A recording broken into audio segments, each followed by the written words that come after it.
you.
What's up, Coach Kevin? Happy Friday. Oh, Connie's here. Cameron's here. Woo woo. Has Rich ever explained the deal with the code words? Shh, don't tell the code words. Maybe now he will explain. Well, now that you've broached the topic, you've let everyone in on the secret. Oh, look at this! I just got a update. Breaking news: California lifts COVID-19 ban on high school football and some other sports. Finally. Oh. I've been meaning to catch my local high school football game. You know, in some states and cities and towns, high school football is like it. It's it. It's all like that's. I mean, they have stadiums. Like I'm talking about Texas, really. Have stadiums that are, you know, would rival any college stadium. Mercury News. Why do you always have to paywall me? Let's see. California youth and rec sport rules. Little League, other outdoor games can resume under new guidance. Sadly, not indoor games. So we're still a little ways away. With respect to the code words, what we're doing is we're running a contest. And what was the prize, Kevin? Was it like a free? I thought you were gonna pin me out. I'm gonna pin on free lessons with Kevin. I mean, if you want a free lesson with me. Oh, lessons, sure. You know. Well, what was? Wait, what? I think that's something else. That's your OnlyFans page. It's my OnlyFans. No, we were gonna do like a free private lesson, and the idea is that, you know, we want only people who are actually watching the videos to be. So in order to get to prove that you've been watching the videos, you gotta watch the videos to get the code word for each. Who asked? Who asked? Connie. Connie. Well, I mean, or you know, what are you gonna do? But yeah, that's the idea. Is that at the end of what are we gonna do this for 2 weeks? Let's do it for 2 weeks. It's almost done. Yeah. It's almost done. So 2 weeks if you have to go back through and watch. So are you not editing out the code word from the previous video? No, I mean I want people, if you want to go back and watch. I mean, you don't have to watch live in real time, but That's for the ultimate. But like making someone, you don't make someone, but if they want to participate and they miss the code word, they're gonna have to watch the whole video. Yeah, you gotta watch the whole video. Just like that little bit. I say it a bazillion times for like a minute, so. Yeah, I guess. But yeah, I mean, I don't want to just give stuff away for nothing. I mean, people who have actually been watching, our loyal followers, should get the advantage, right? I mean, rain gifts down upon our. Yeah, I mean, I think they should be rewarded. I shouldn't make it easy. Like I got the idea from this website or this YouTube page or whatever it was. Mr. Beast. Huh? Mr. Beast. No, it was another one, and they actually have a very slick, like social media referral reward program. So they'll like have a prize, right? And they'll say, okay, we're gonna have a prize. They do it like every month or every 2 weeks, maybe even every week, where they say, okay, there's so many entries. You don't have to buy anything, but like if you check out our webpage and you sign up for our newsletter, you get so many entries. And if you tweet about this or you link to it on Facebook, then you get so many entries into the sweepstakes. If you go to the YouTube page and they give you the link, there'll be a code word on this video, and you got to plug in the code word and you get some more. Now, I'm not that advanced yet, so I have to download whatever app they're using to do that, which I think is a really cool idea. But I thought the code word is, and with them, what they do is they actually put a graphic up in the video, so you can actually scroll through it and just find the graphic where they write the code word. That's nice, I guess. Which is, they want to make it easy for you to do this stuff because it actually boosts their page ranks and they look good on the algorithms and whatever. It surfaces their content. Yeah. So they don't want to make it hard for people. Yeah. So what I may do, in the description, I may bury the code word and help you guys out. So. Do you remember the code words? There was Andre Galvao at one point. No, it was what was the word you're always using? Mark Ruffalo. Mark Ruffalo. Then there was the Gruffalo. Then wasn't there Shark Ruffalo and then Bark Ruffalo? No, it was not all rhyming with Gruffalo or Ruffalo. But yeah, I might, just for the people who are watching now, I may write the code words in the descriptions. Or I may even make new code words up for the descriptions to the extent I don't want to go back and look at the video. Yes, that's the trouble. But you guys already won the last contest. So what was the last prize? Geese? I think it was geese. You're the contest. Oh, you guys got geese, so because you're awesome. You're awesome, Connie. Oh, Cameron. Whoa. Kevin's sore from our workout yesterday, which I think is funny. Yeah, my arms feel like we're gonna fall off. I was just lucky I didn't have to. I was thinking today how I feel now physically, and how I feel physically is like after you train really hard for maybe a couple days in a row, and then you have that kind of achy, painy feel in various parts of your body. Yeah. That's kind of how I feel, but it's always my left hip. Yeah. Right. And it always feels like I had a hard training sesh, as you put it. But it's like right on my hip. Just have the hard training sesh. Just have the hard training sesh. Sesh. So anyway, I had something we should talk about. It's your favorite thing. What? It's self-defense related. Do you want to hear it? I guess. All right. Well, why don't you go first, and then if we have time. I wanted to talk about masculinity in jiu-jitsu. Masculinity in jiu-jitsu? Yeah. Why? Well, because I think a popular topic right now is toxic masculinity. That's 10 years ago. Toxic masculinity. It's not 10 years ago, but it's a thing. And I don't want to talk about toxic masculinity, but I do enjoy discussing, stuff. So I thought it'd be a good right. topic. But if you have masculinity. We can talk about something else. Go ahead. No, let's talk about masculinity. What do you want to say? What is it? What is masculinity? Yeah. I don't know. What does it mean? How do you define masculinity? It's stuff relating maleness. to maleness. Huh? It's stuff relating to maleness. To maleness. But what does it mean to be a man? It's a big question, isn't it? I'm a man.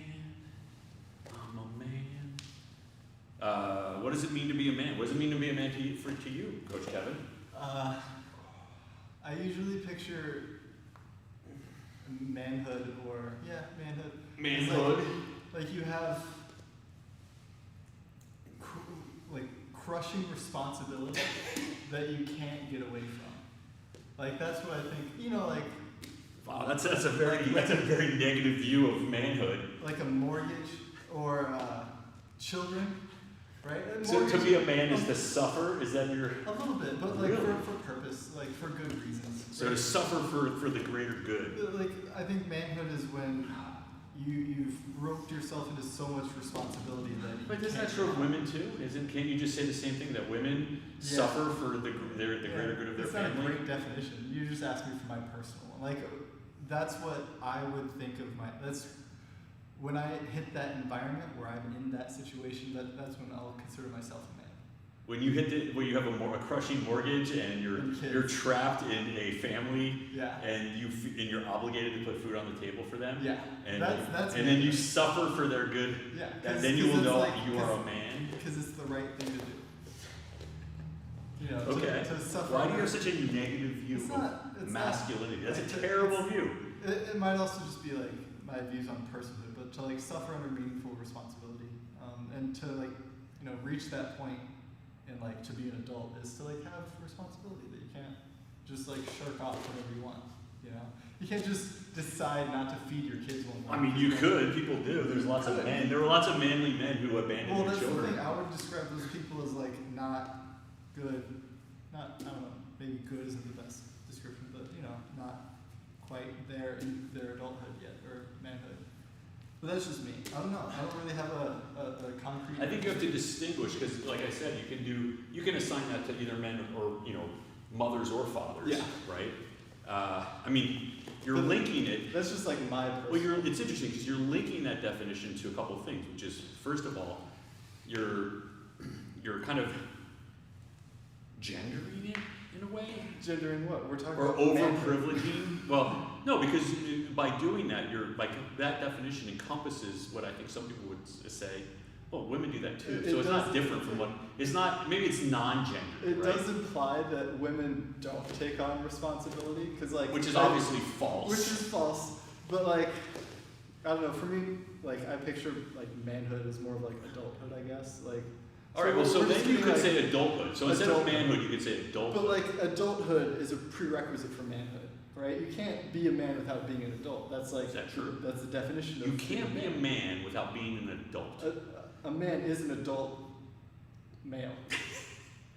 A man is an adult, but you're hooking up the adultness to Well, some it's sort of like- responsibility. It's also That like. was the other thing I was going to say. These are the interesting things about how you've defined. Which is, the first is you've kind of divided it defined it in a very broad way.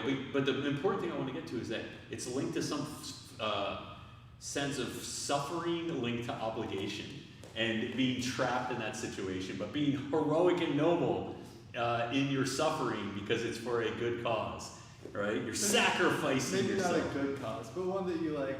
I mean, even then, like there are some people who like accidentally have kids. And No one accidentally has a kid. They all do it on purpose, my friend. no. It doesn't that's not happen true. by That's- accident. We all not. It's not like a meteorite that comes in from space, you know? Some people do not have proper sex education for one, Yes, so true. sometimes it does. Happen. No, it happens on purpose every time. No, because like you have. There's definitely some intention to the act. Depends on your perspective and the situation. Somebody's doing it on purpose. Someone is doing something on purpose. Yes, that's true. I wouldn't that is say true. purposefully In the having kids. non-criminal state of affairs. People have sex all the time without purposefully having kids. You know, like there's you can. No. You're right. I mean, there's lots of things. Like I could drive with my eyes closed without purposely getting into an accident. Yeah. But I'm closing my eyes, and there's an excellent chance I'm going to have an accident. Yeah, by but you're doing not. But you're not. that. In fact, I would Every time say you close it's your eyes, you're not doing it to get into an accident. no. That's true.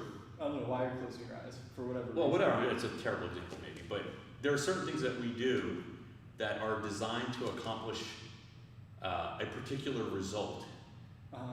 and whether or not we intend that result may be another question. But actually engaging in the activity is a very intentional, in most non-criminal senses, is a mutually consensual, intentional act.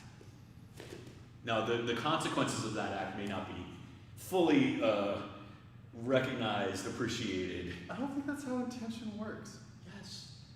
No, because I'm using it in a very legal way, right? Like, so if if I point the gun at you and I shoot you, right? I could say, I was just aiming for his arm, right? And I would still be liable for, if I murdered you, if I killed you, I'd be liable for murder. Yeah, but right? but in that situation, there's no other reason why you would shoot the gun, right? Like, no, maybe I wanted to scare you. No, but I was aiming next to his head. But then you pull the trigger. You can't scare me by pulling the trigger. Yes. Right? So when I pull the trigger of a gun, you do it knowing that you're willing to destroy the thing in front of you. Now, no. You should know that. You may not do it.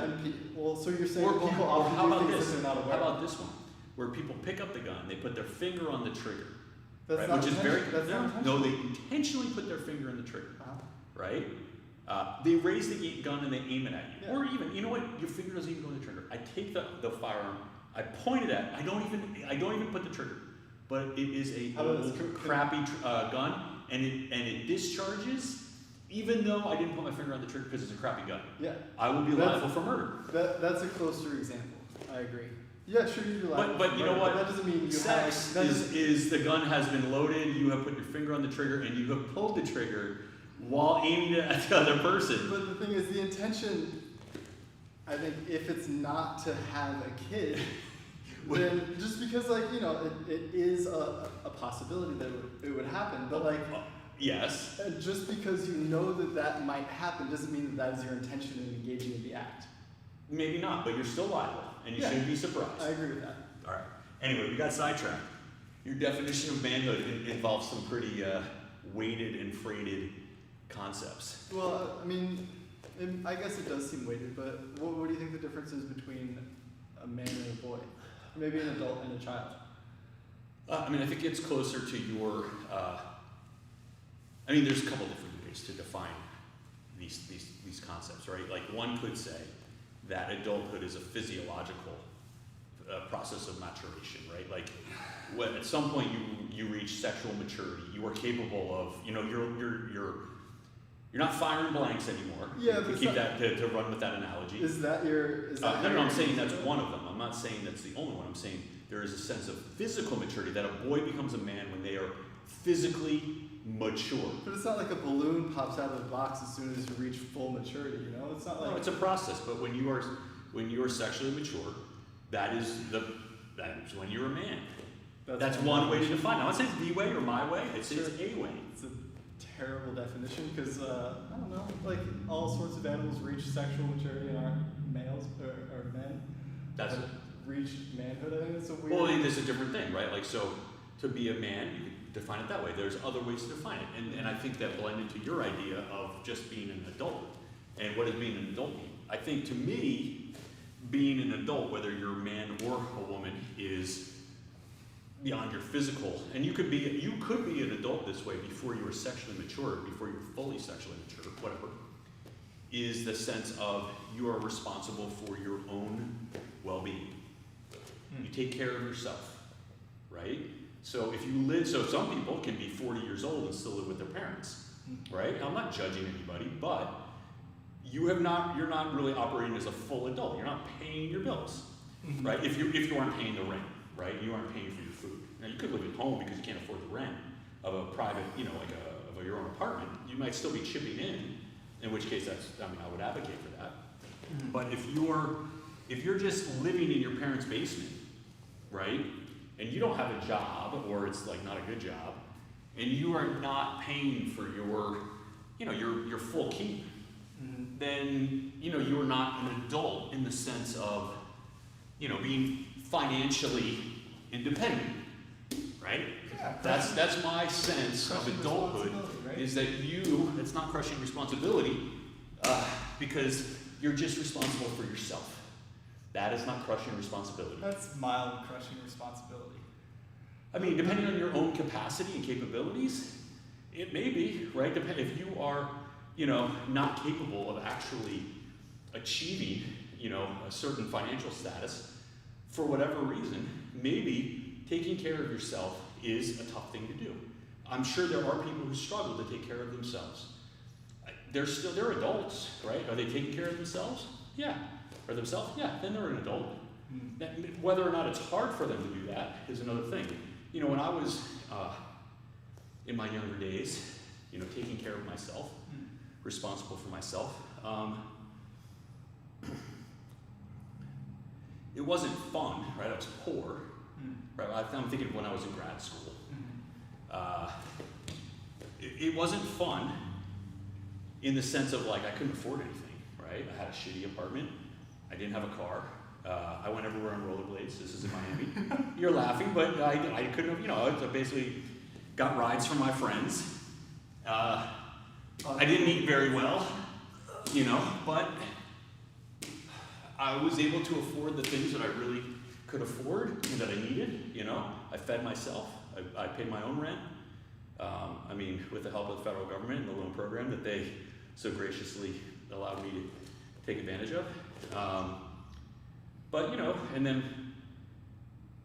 you know, but you maybe it's not easy, you don't have all the luxuries, but I didn't feel like I was being crushed. Actually, it's kind of like, you're in a way, I was in school, I was studying what I wanted to study, I got to do jiu-jitsu all the time. You know, yeah, I was poor, but like, that was cool, right?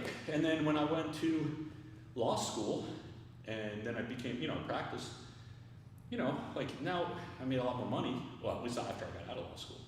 Made a lot more money, so it wasn't crushing at all. You know, you have a great deal of freedom. You know, when all you have to worry about is yourself, like then you're not responsible for anybody else. But you were working like 80-hour weeks then. Like, Yeah, but that's fine. You know, I had to pay off those loans, for sure. that sounds like crushing responsibility. Well, I knew going in that I was going to have, you know, massive loans to repay, and I knew going in that I was going to get, well, I was more likely than not to get a very good, or at least a very high-paying job that would be significant or sufficient enough to pay back my loans in a reasonable amount of time. So I was a responsible person. I didn't take on debt that I didn't think I could pay back. But, you know, but yeah, everyone has a different opinion about their own subjective, the subjective weight of their obligations to take care of themselves. Now, if I had gone out and gotten, you know, a car loan for, you know, some fancy car, and I had run up a lot of credit card debt, and we're going to law school and run up a big, you know, amount of student debt, and I had no means to repay those things, you know, that would just be irresponsible, and then I might feel like I had crushing debt and crushing responsibilities. That would be true, but that would be due to my own foolishness and acting irresponsibly than any of the, you know, inherent difficulty of, you know, being a lawyer or whatever. Yeah. You know, I enjoyed being a lawyer when I was practicing, but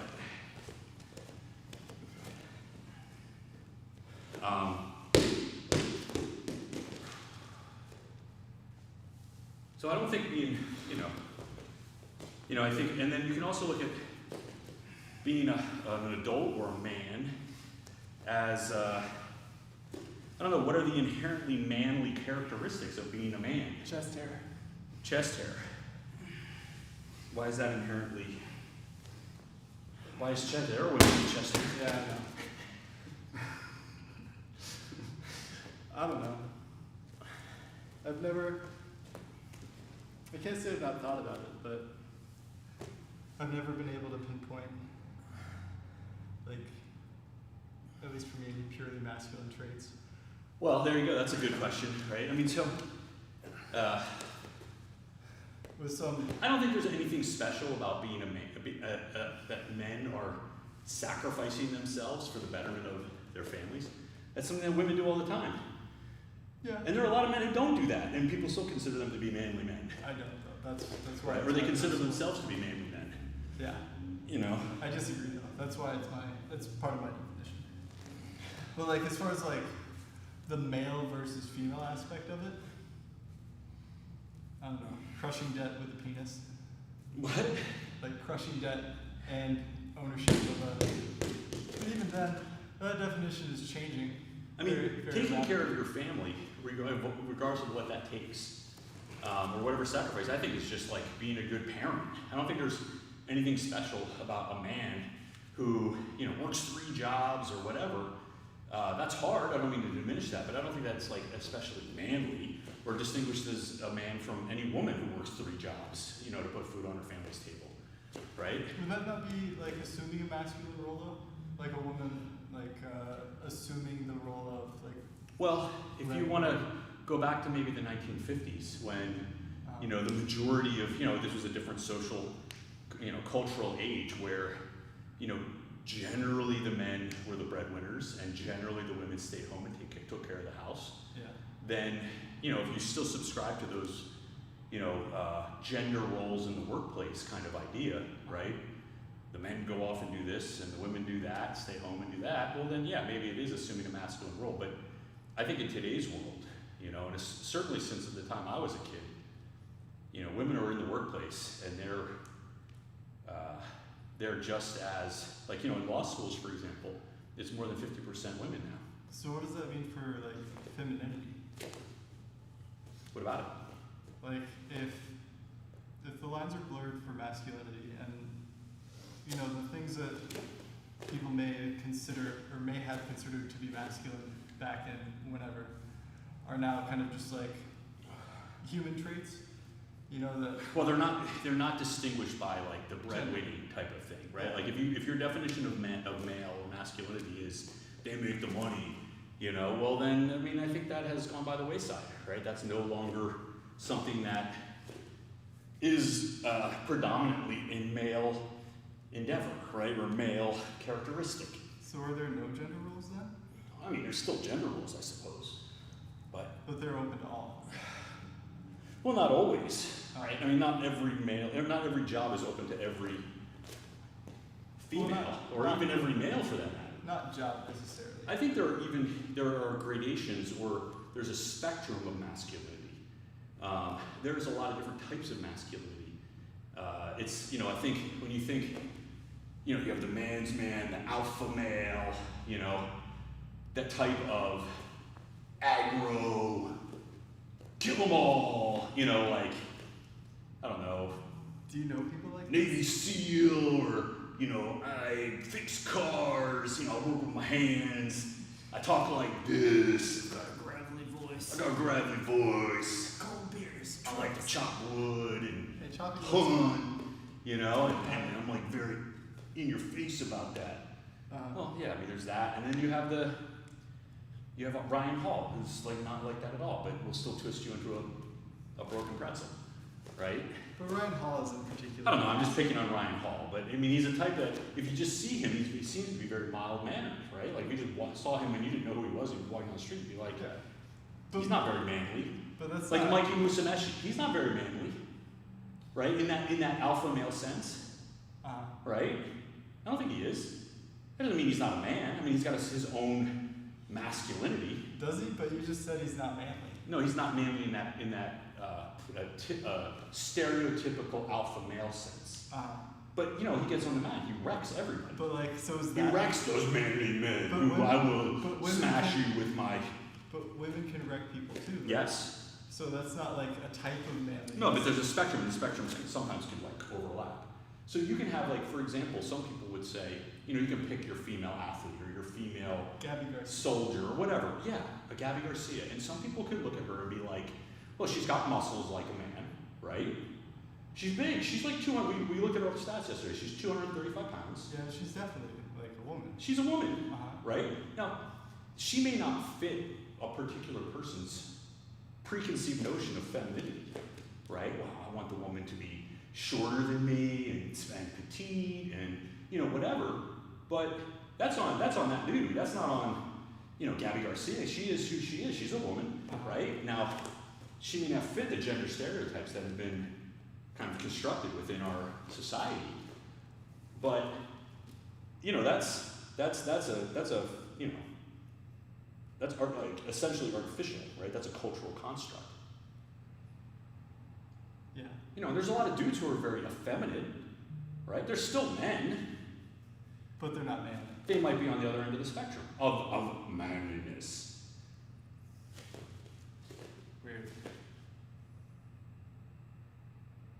It's kind of like the old, my mother used to say, well, I guess this old thing, you know, every pot has its lid type of thing, you know, and every person is the perfect woman, or every woman is probably is the perfect woman to some guy, and some guy, no matter how much, other guys may be like, you're not a real man, or any sort of pairing that, or whatever, whatever way you want to mix and match, right? Like, yeah. So, I think, there's definitely a school of thought that is, masculinity is an artificial construct that is a performative act, and some of that performance is approved by society, and some people's performance of it is disapproved, and it works both ways, right? If you're a cross-dresser in San Francisco, you'd probably be fine, but if you're down in Mississippi, that might be a problem. Might not be. It might not be either, I don't want to bash Mississippians or the great state of Mississippi, but there's some places where you're going to get, if you're in Chelsea, in New York, you're probably going to get a lot less of a hard time or stares than if you're in Maine. Do you think jiu-jitsu embodies the spirit of masculinity? Embodies the spirit of masculinity? No, I don't think so. What do you mean? What part of jiu-jitsu? Just all of it? Like the culture, the act, the process?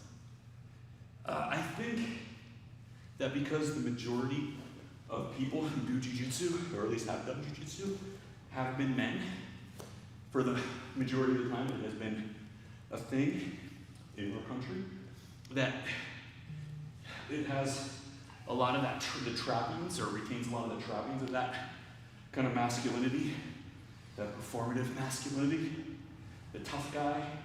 But I think it's eroding over time.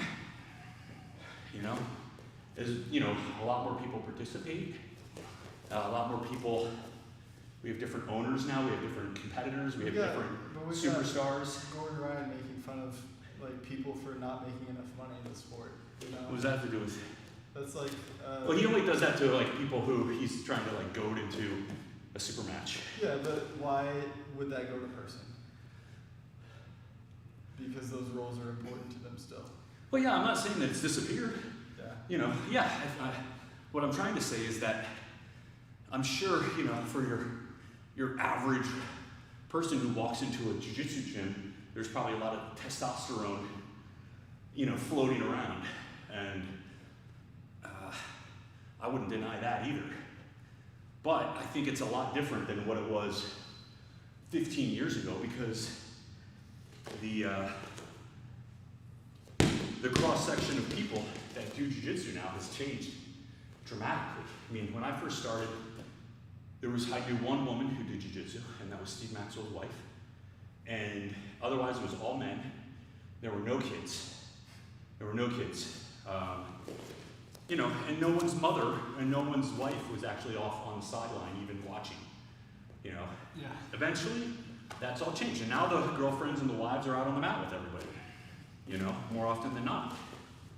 So, and kids are here, and it's more families, and it's not just this fringe sport where it's just a bunch of meatheads and MMA fighters. And people like me, I include that in the meatheads, who want to get tough and learn how to fight. You have a lot of different people with different purposes, different goals, different abilities, different backgrounds. Now we're all on the mat together, right? So yeah, I think generally jiu-jitsu gyms are like male locker rooms. And I think that's changing. Do you think there's place for femininity on the mats? Oh, absolutely. Whatever that means. What do you think it means? If you just say is there a place for women on the mat, then No, yes. But I don't know, you're using the term, you define it. I hope it doesn't involve suffering. I think when I think of masculinity, I think of hard, pointy, spiky, rough. Concentrated pressure maybe. And then with femininity, it's softer. It's kind of like the yin and the yang, Kevin. Yeah, but I don't know. I think, jiu-jitsu, whether people have realized it or not, is, when you talk, you could make the kind of the opposites and the yin and the yang kind of fit into almost any, that's why it's so powerful, such a powerful symbol and concept. Yeah. For a long time,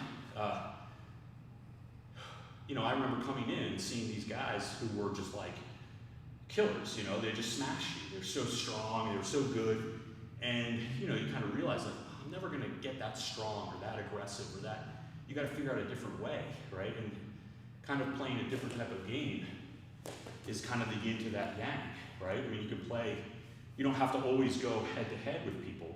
You know, that guy who maybe outweighs you by 100 pounds or has been doing it for a lot longer than you or is super strong, super athletic, you know, you don't have to meet that force with force. That's like a fundamental concept of like all martial arts, right? It's almost like a cliche. It is a cliche. So then, would you? I think that could you assert that then jiu-jitsu embodies the feminine spirit? I mean, I always kind of hesitate to say that like, because one's the stronger, one's the weaker. Like these, you know, even those concepts are freighted with like cultural biases and things like that. I mean, there are a lot of strong, aggressive women, but yeah. I mean, I don't agree with the idea. I mean, I would agree that in our culture, femininity is associated with softness and kindness and quietness. I don't want to like make a hard association right. to femininity. And so I would say in that culturally biased, you know, admittedly sense, that if you want to assign those qualities to the feminine, then yeah, I mean that's part of like everything, right? Like military combat embodies principles of femininity understood as like cultural constructs, not actual like representation of what all women are like all the time, right? I'm not. I mean, there are plenty of women who are like, I'm not talking want about to rip your heads off. I'm not talking about women. I'm talking about femininity. Well, I'm okay as long as you're okay with like separating out the idea of like real women from this gender construct of femininity. No. Like right.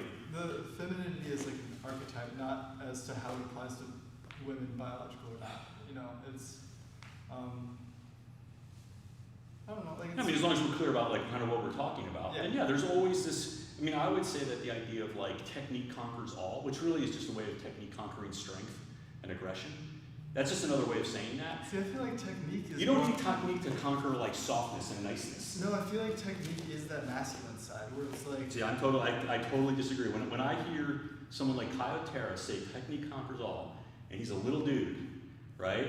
I know he's super strong, super flexible, but what he's selling is this idea that technique conquers physical aggression. I agree, but I still think like which is definitely a masculine associated quality. I think the technique and the way that people typically conceptualize it, and I think in the way that Kyle Terra conceptualizes it, is more masculine when you contrast it with, or you juxtapose it with the opposite side, which I would say is intuition. Right? Like intuition, I feel, is a more feminine trait, and then studying technique. That's an is interesting more twist. Masculine. I didn't read it that way at all. I mean, sort of, if you say technique beats, just like mindless or not mindless, or just like, hey, I just don't know what I'm doing. I'm just gonna like go out and. It's like. But then I could just say like being super strong defeats that too. It could. So we have to get him on record as to like what he actually means when he says, what is technique actually conquering? What is technique? He says all too, so I don't think that it is an either or. He's not saying technique conquers. I think he's making a choice. If you have to choose between technique and anything else. With intuition and strength and like athleticism. Yes. Versus technique, That's why I think of technique as being like the more feminine, right? Because on the other side of the ledger are all these things that are kind of like associated with masculinity, frankly. I don't know. Irrational aggression and strength. But like that can be technical. Like strength and aggression can be like a technical. You can apply those. Well, then you wouldn't say technique conquers all. Then. But that is part of the technique. Like if you. I think you're arguing a little too much there. I think we both know. We can leave it up to the viewers. I think, and I'm not saying you're wrong either, because we obviously don't have Kyle to tell us what he means, but I don't think it's an unfair thing to say what you're saying. I just think that it's not an either-or question. Both of our kind of understandings are kind of fit within the all that is being defeated by technique. Yeah, I just think like trying to conceptualize technique in this like concrete sense that I don't know. Maybe because I tend to disparage technique as a like list of written instructions on how to do things, but that might not be how he views technique either. So I wouldn't be able to say anything about that really. I don't know. I would be interested in asking him like what he thinks technique means, but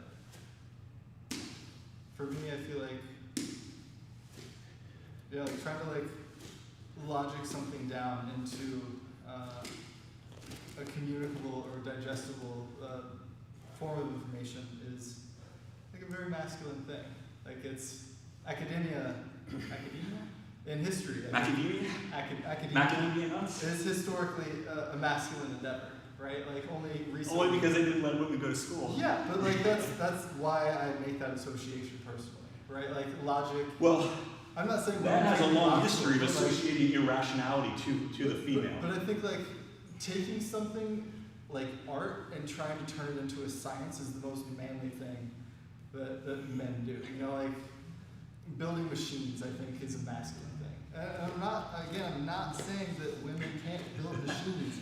I'm just saying like culturally, historically, that's like a masculine thing.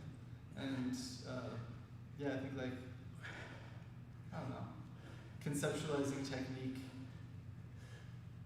in a concrete way and not incorporating intuition at all is very, I don't know, left-brain maleness. Could be wrong. It's just a personal opinion. Well, I mean, there's also, the thing is, the more you examine these things, the more that they don't make any sense. Because, you know, the other thing that's often associated with maleness is genius, right? Which is often an inexplicable insight into often associated with madness, right? I always thought genius was a combination of masculinity and femininity. You know, that's why like people are talking to themselves. That's not how it's coded, though. Like, It's not how it's coded. You know, like think of like how many female geniuses are there in our cultural memory. Marie Curie. Who's the airplane one? Amelia Earhart. Yeah. I don't think anyone called her a genius. Who was the NASA lady who did all the coding? She was good. The black lady who did from the movie. I wish I did. I think it was Barbara. There was a bunch of women. Yeah, there was a bunch of women. Yeah, in that. All of those women. What else? Radiation. I mean, I rest my case, Your Honor. There's more. Ladies and gentlemen of the jury, I think that my esteemed colleague has made my point very well for me. I mean, so here's the thing: like you could rattle off, the geniuses of like every other industry. They'd all be men. You know, every other endeavor, you'd be able to no problem rattle off the geniuses. So genius is often like only men, but it's this kind of almost unexplainable. But how many geniuses do you know that embody that like masculine stereotype? Well, that's what I'm saying. It's a very curious thing because you're saying that this irrationality is, which is true. It's not. I'm not saying you're wrong. Not irrationality. That there's this contrast between technique and rationalization, creating science out of this irrational mix of chaos. Yeah. But when it comes to talking about genius, I think it's both. You can but both. then we only assign that to men. Only men can be that. No, only men have been noted. That's what I'm saying. Not that this is true that there are not female geniuses, because if you actually look, you'll find a lot of female geniuses. But we're not taught about them, right? They're not the bellwether. They're not held up at the look at this genius, right? She's amazing. I mean, recently more, but you go back. I mean, I'm trying to think. Like Marie Curie was probably one of the few women that were, what do we got? We got when I was a kid, it was a couple women. You learn about Betsy Ross, Florence Nightingale, Marie Curie. No, but these were the women that you learned about. Geniuses, though? Maybe not even geniuses. Yeah, but you learned about them. Yeah, famous women. Right, I'm trying to think. Betsy Ross. Who was the woman in the Revolutionary War that was like on Bunker Hill, who like carried the water and the Joan of Arc.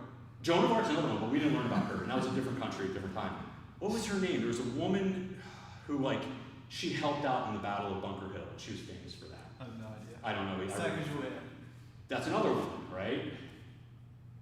What do you know? What happened to Sacagawea? I don't think it was pretty. But no, I'm thinking Pocahontas. Maybe it was Pocahontas. But this is just my point. My point is that when it comes to hyper intelligence, genius, there's a lot of mixing here that is favoring the man, that's privileging and coding to men. What I think is it's kind of interesting. Just because males. Of course, there's the Mother Mary, right? There's Jesus' mother, right? That's the other most famous woman in the world. I think Molly pitcher? What was her name? Molly? I think it was Molly something. Anyway, so I think there's a lot of quote unquote feminine principles that are necessarily incorporated not just into jiu-jitsu, but also into like any kind of like I contest. feel like the feminine role is leaving society in general. No, I disagree. I think it's actually getting stronger You and think it's so? becoming more, yes, In the workplace? everywhere. Everywhere. Go ahead. What do you mean, go What ahead? do you mean? I mean, you're saying that feminine principle is disappearing in our Yeah, society?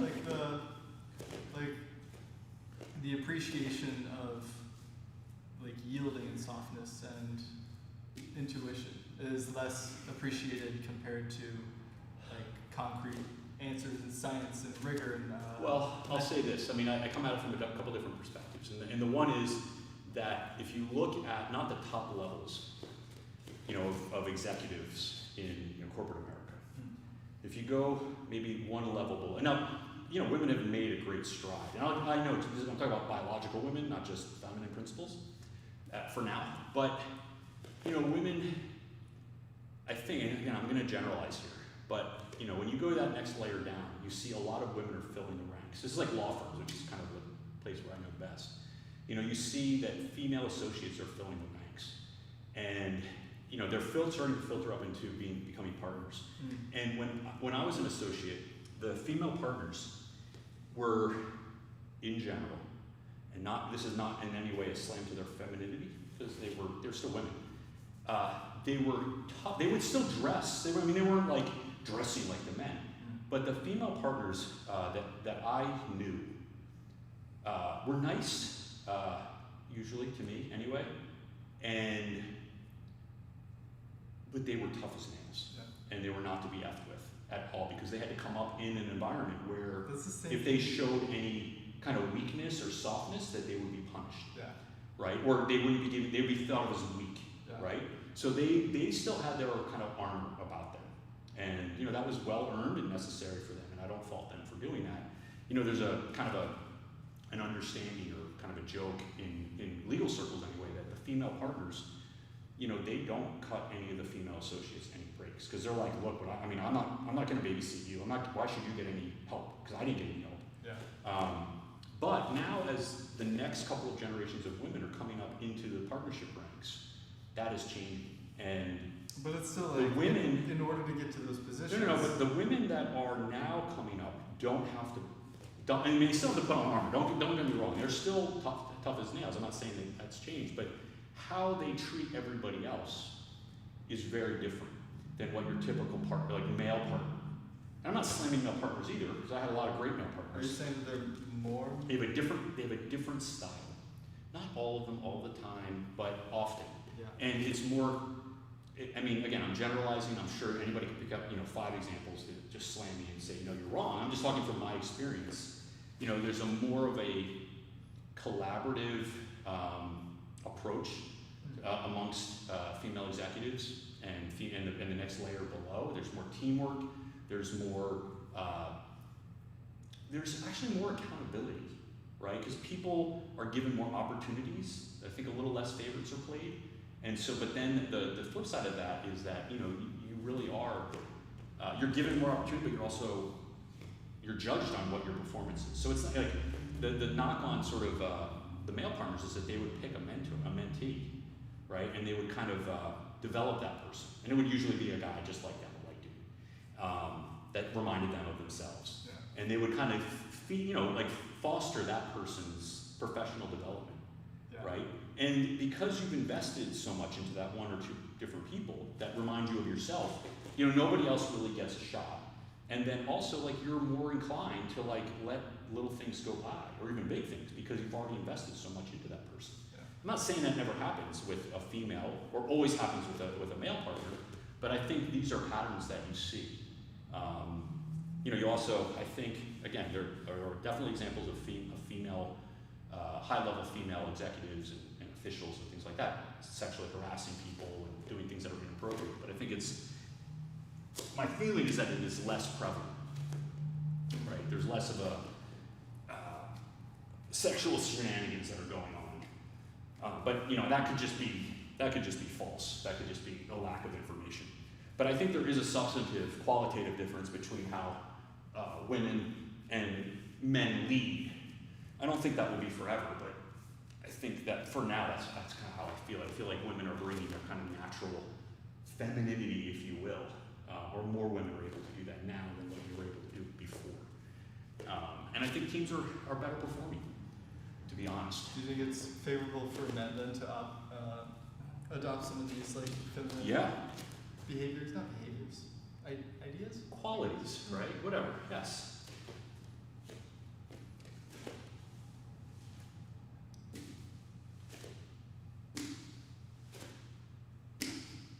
And certainly if you, well, I mean, it always depends boss by boss, right? I mean, another part of it is that you shouldn't assume just because your boss is a man or a woman, that these are the operative qualities that you need to display or adopt. But,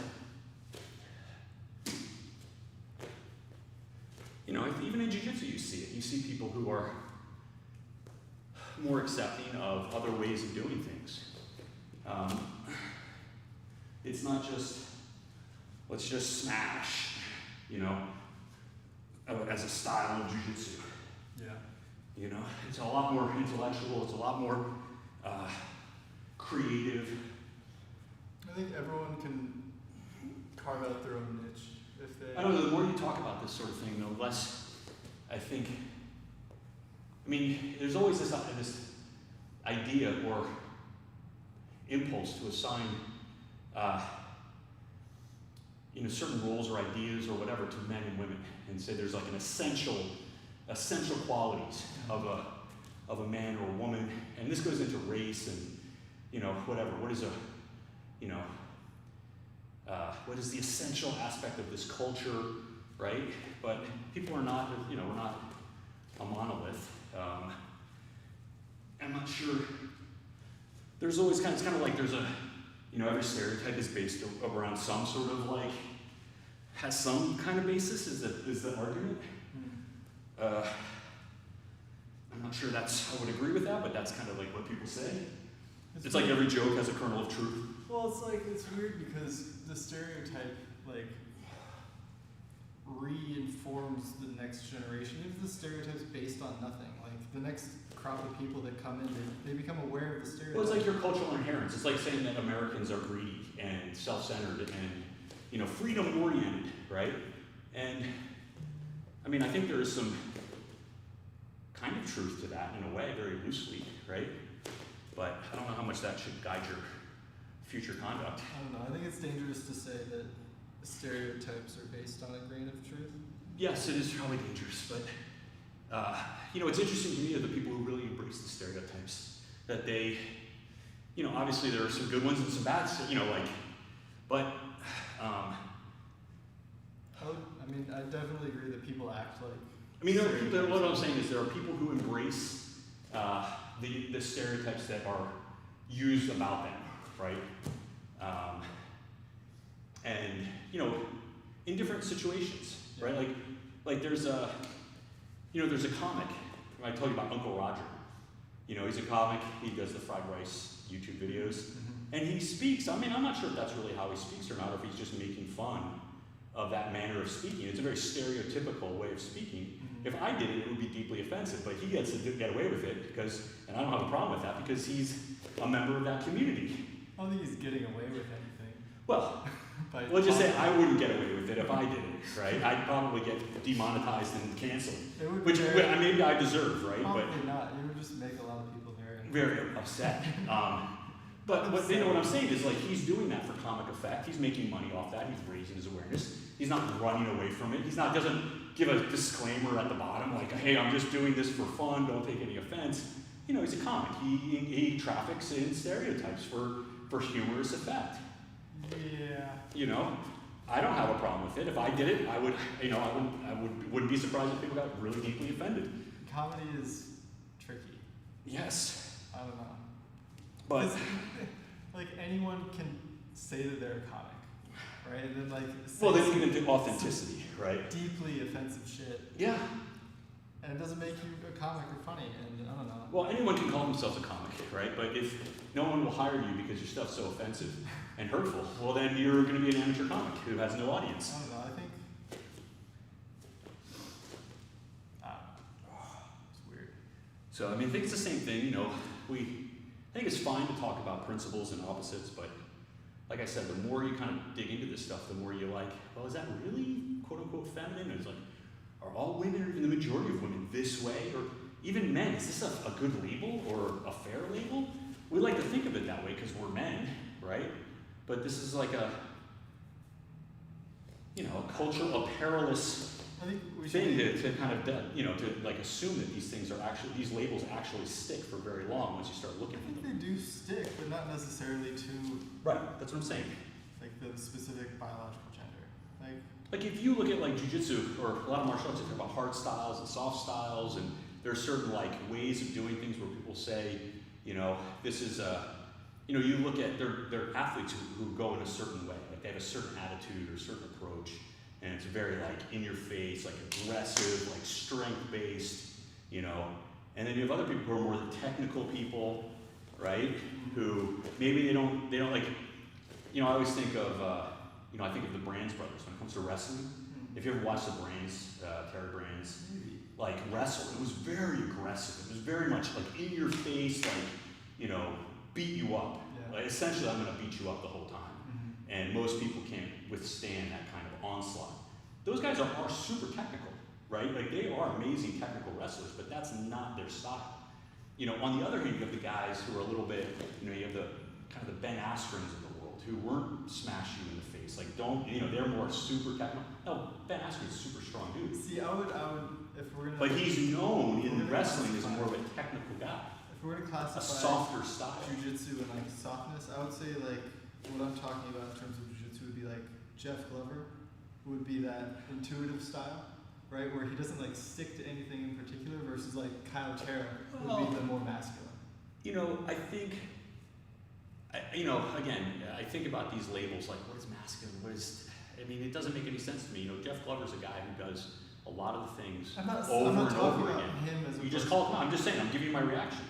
I'm not saying you're wrong, I'm saying this is my reaction. That is jujitsu though. Like, when I look at him, yeah, he's a very creative and flowy guy, but like he does the same and similar stuff over and over again. But his approach, He's known for certain things. But his approach, I think, to training, I mean, I could be completely wrong, but I think it's different. Than I think that. it's fine to contrast them, like in terms of their style, because you know Kaio is a more structured guy, I think, known for kind of like going out and executing a game plan Yeah. that is kind of easy for everyone to at least see, if not really understand what he's doing. Yeah. It just kind of, but I hesitate to say that Kaio is like the masculine side of jiu-jitsu and Jeff is like the feminine side, like in terms of their styles. Yeah.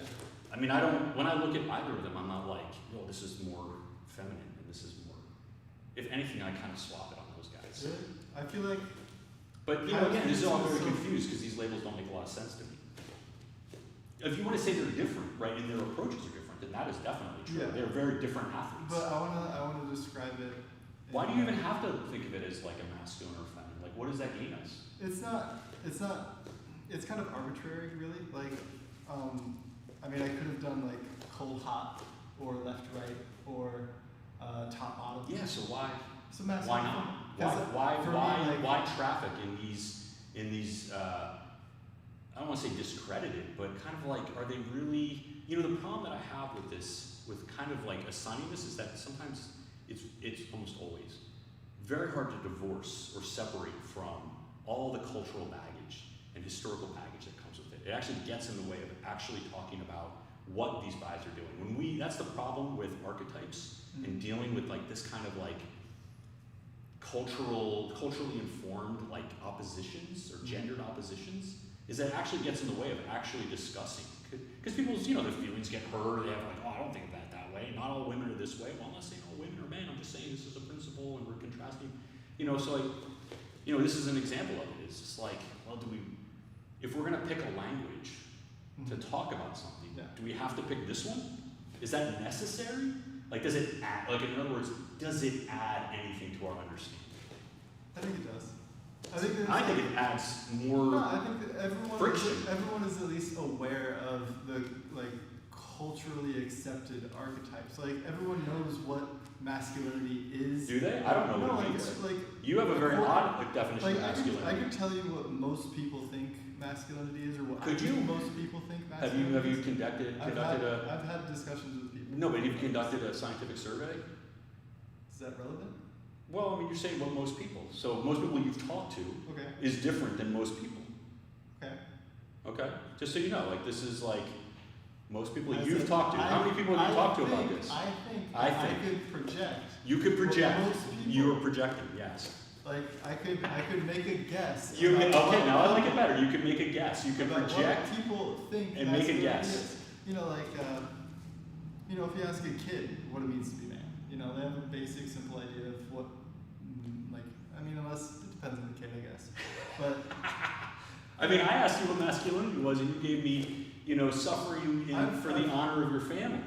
I've thought about it, so I have I think a weird answer, but I don't know. There are traditional, like if you There are traditional. yeah, Yes, like that's true. that everyone is aware of when you watch movies. But not everyone accepts them anymore. Like no one watches a sitcom and they're like, oh, why is that guy going to work and making money? Which like, sitcom are we talking about? Any of them. Any right? sitcom? Any sitcom with a fat dad and a hot wife, right? Like Yeah, but those sitcoms are like from. But- Are they still exist? I don't know. I don't watch sitcoms network exist. television. Like anymore. there are people, or like most media typically like Most media? follows What like, these media? traditional roles. What media? Any media that presents people as people. I mean, all the shows that I've watched recently, first of all, have not been network television. I wouldn't necessarily disagree with you, but even on network television, you have like a pretty steady erosion of traditional family roles. It's an erosion away from somewhere that we're all aware of. Well, the 1950s, Yeah, and the we're all aware. 1950s and 60s. Yeah, we're all aware of it, Yeah, but we're all aware. most people don't all accept I it need, anymore. all I need is a tool that everybody can latch onto to explain. Yeah, the but this is concept. one of my point. I'm not disagreeing with you that people understand what these traditional roles That's used all to I be. ask. I'm not trying No, to say but that here, it applies to finish my people point. as people. I'm not trying to say that femininity necessarily applies to you as a human being. I'm saying that these ideas are connected to like literature and art and True. all these True. things that have nothing to do with biology. Yeah, but of course, those are the people who like What people still I'm talking hold to the you. people that you've I'm talked to. talking to you right Yeah, now. but so this is exactly my point. Like when I think of all these things and having a discussion about jujitsu, Yeah, and right? you Like I can't just separate love it from jujitsu, people. then I trip over these words, right? These concepts because I'm like I don't really think that they are at best. I don't think they actually apply, and at worst they actually interfere with like an actual conversation about like what's happening, right? Because they interfere because they're freighted with all these old, ideas that have been discarded by a lot of people, Uh-huh. right? Over the last 30 years, 40 years. Yeah. If we had had this conversation 40 years ago, 50 years ago, before like, feminism was, Yeah. I mean, this feminism was 70s, Okay. 60s. I'm sure there were feminist pioneers before that, but, when you think about the rise of feminism. Uh-huh.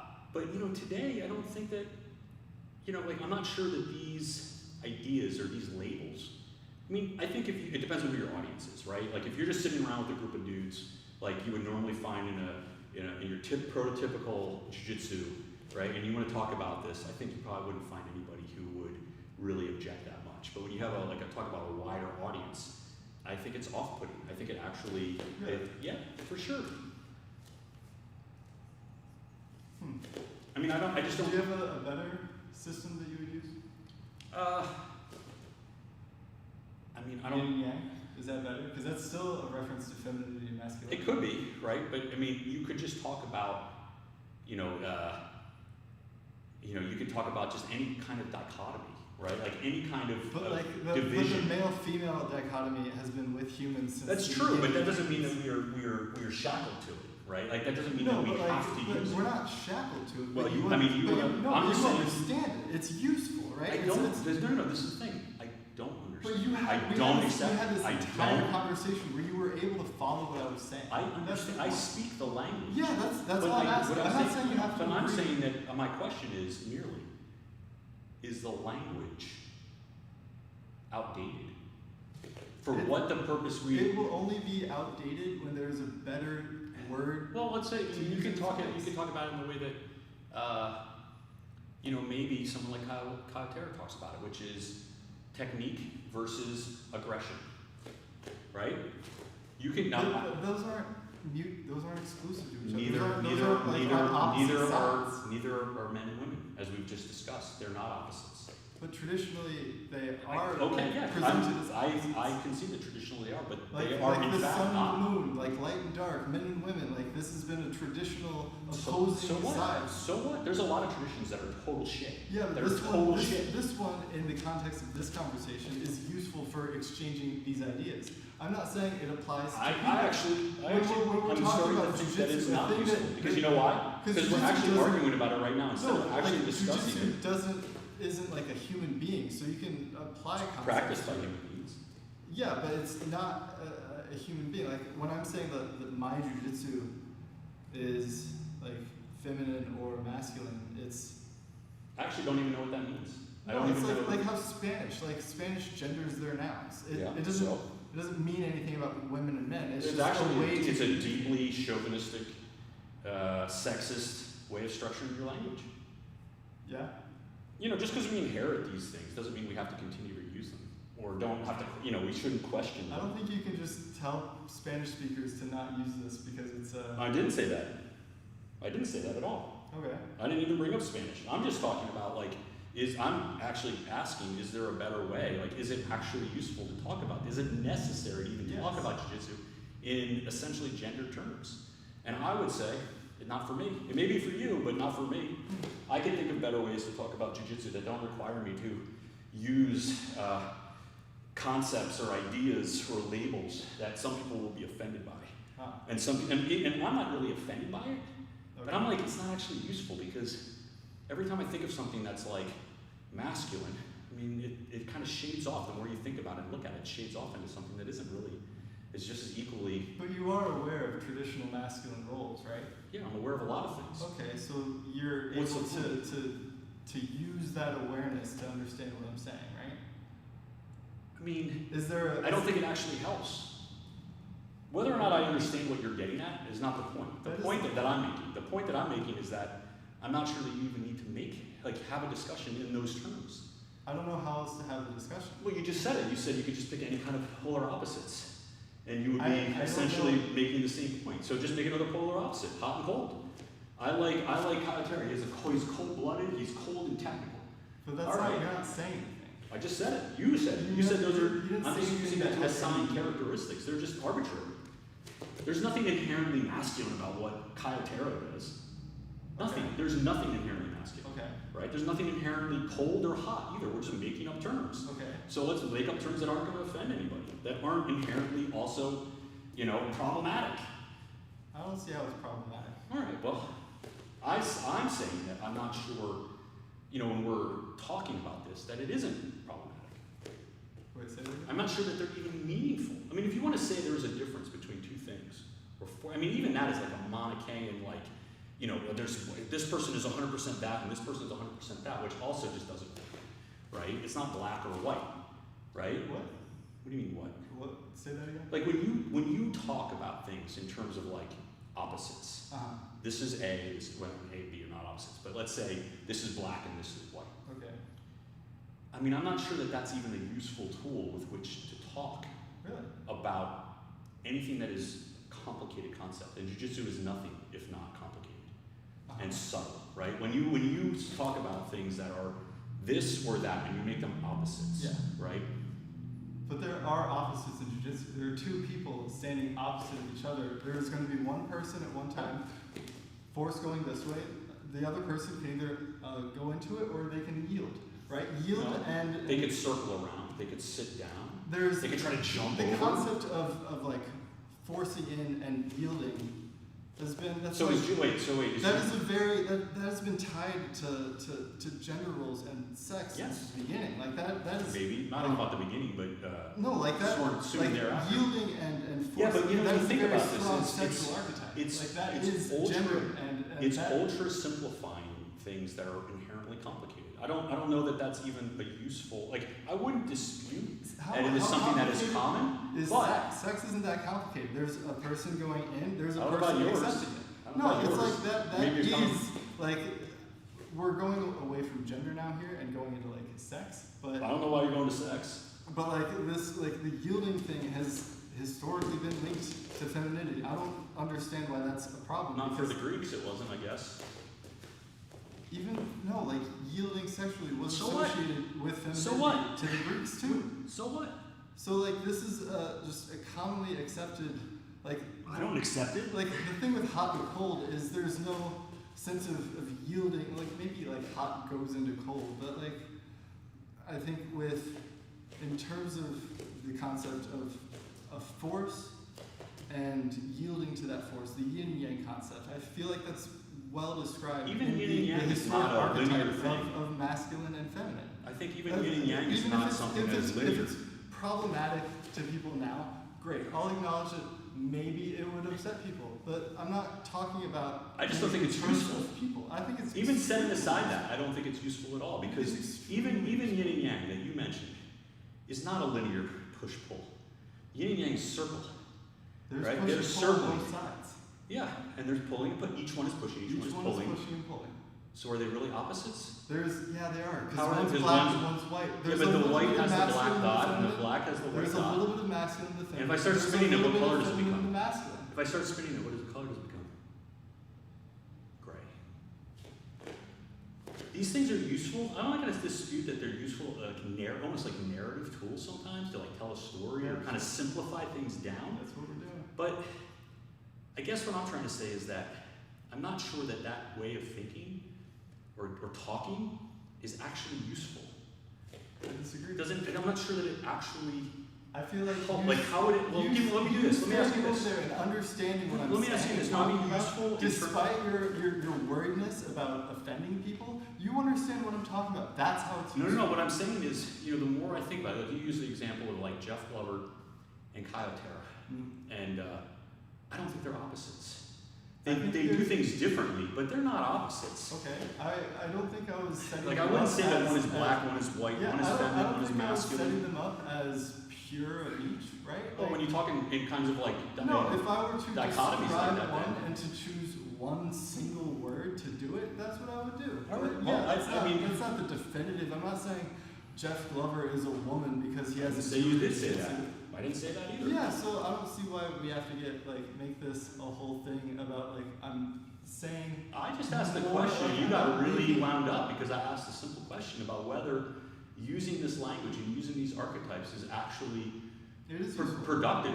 It's And productive. here we are, we've descended into a mire. I mean, you're, I think, more concerned with upsetting potential viewers, and I think that's a legitimate thing No, to I worry think about.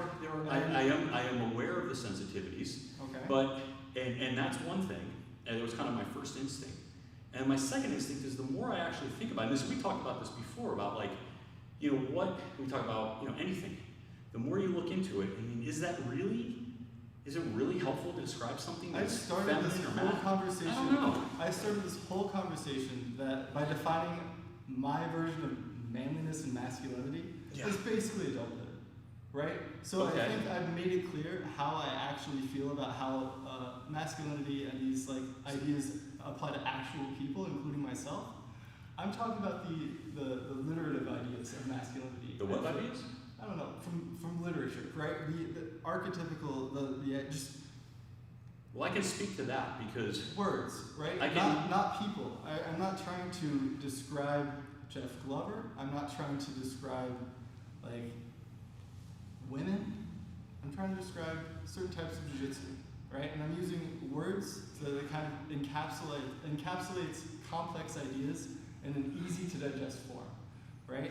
I don't think you're familiar with the concepts of yin and yang, right? So I went masculine and feminine, right? I thought it was the best way to get across these ideas of yielding and force.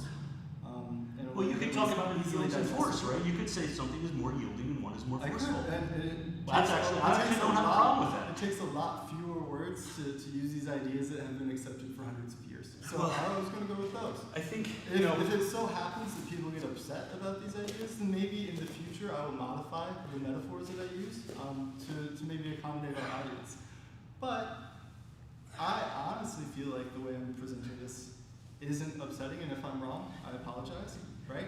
The idea of using language is to communicate, and that's what I was trying to do, and I was using the best, I'm not accusing the you, best of Kevin. my ability, Kevin, right? I'm not accusing you of anything. You don't have to be defensive about it.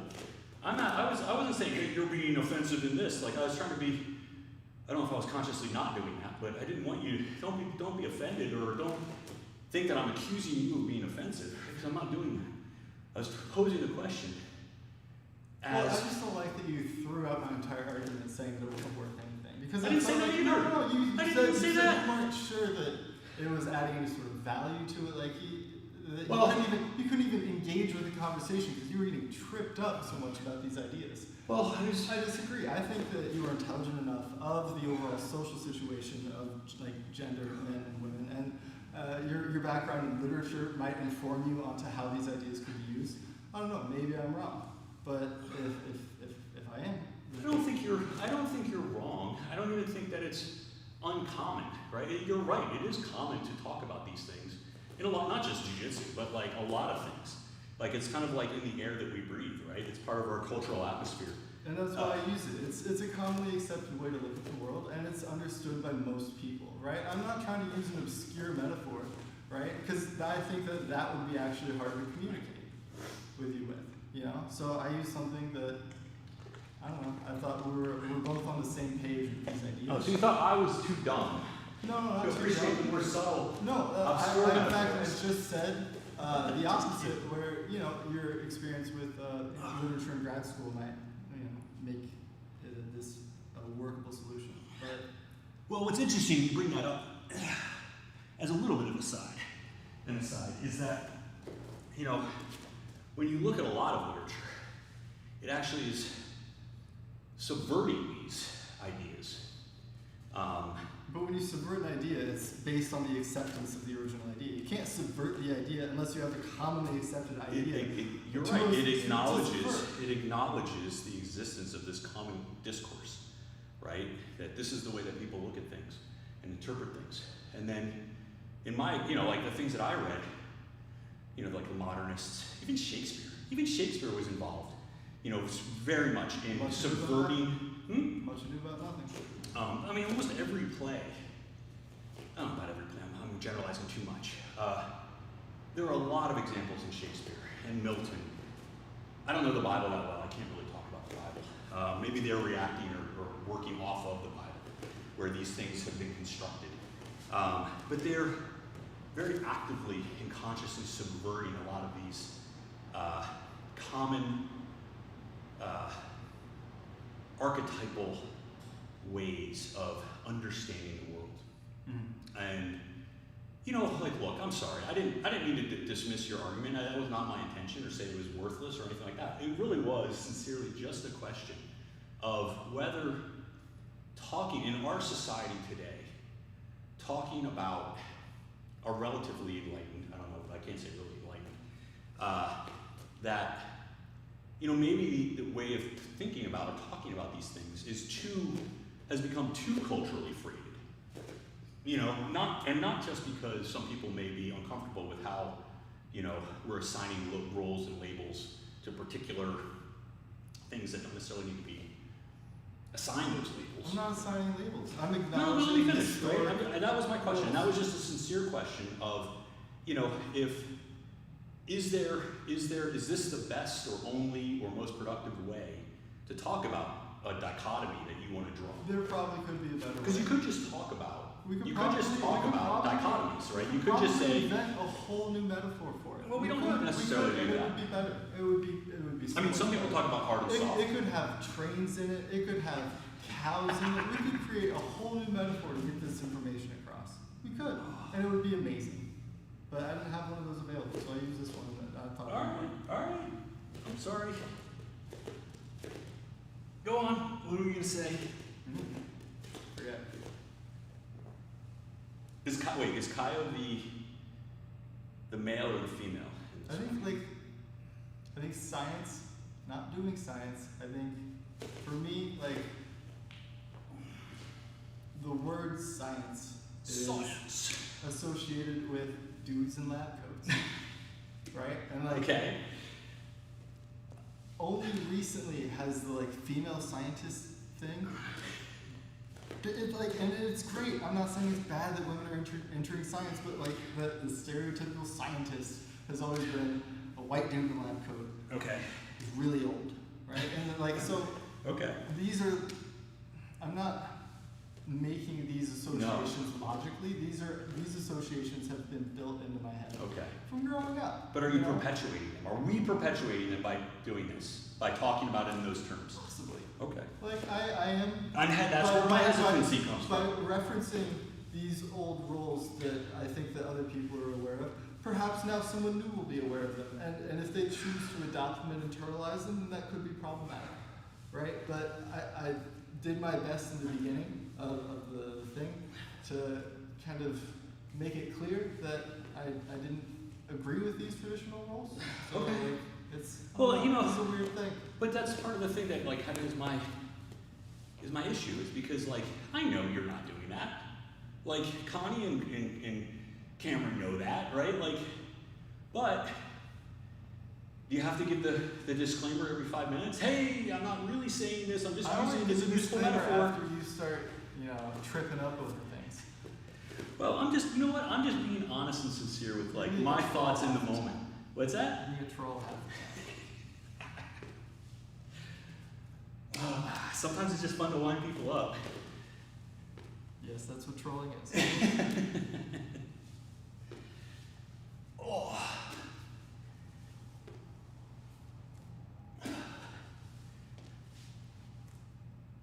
Uh-oh, now we have an uncomfortable silence. Well, I was just thinking more about it. Like why I associate the ability to accept things for the way they are with like women and femininity. Because like historically women have always gotten the shit end of the stick, right? You just accept things because things suck because, back in the day being a woman sucked, right? And like to be a woman is to accept this shitty place. Back in the day. But not all women did that. And then like the And there were men who did it too. I'm not saying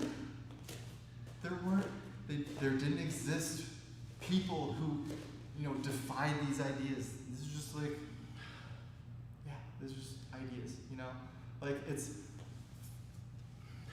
the idea that women used to get shit on compared to men is a commonly accepted idea. That's like, I'm sure it was more nuanced in the way they put it, but that's feminism is kind of built on that idea. There wasn't an inequality, right? So we can acknowledge that there was an inequality historically in the genders, in the sexes, right? That's a thing, right? So in my idea, in my head, if I had to choose one of the two that had to be yielding, that could accept things for even though like they were bad, I would choose the feminine role because they got the shittier end of the stick.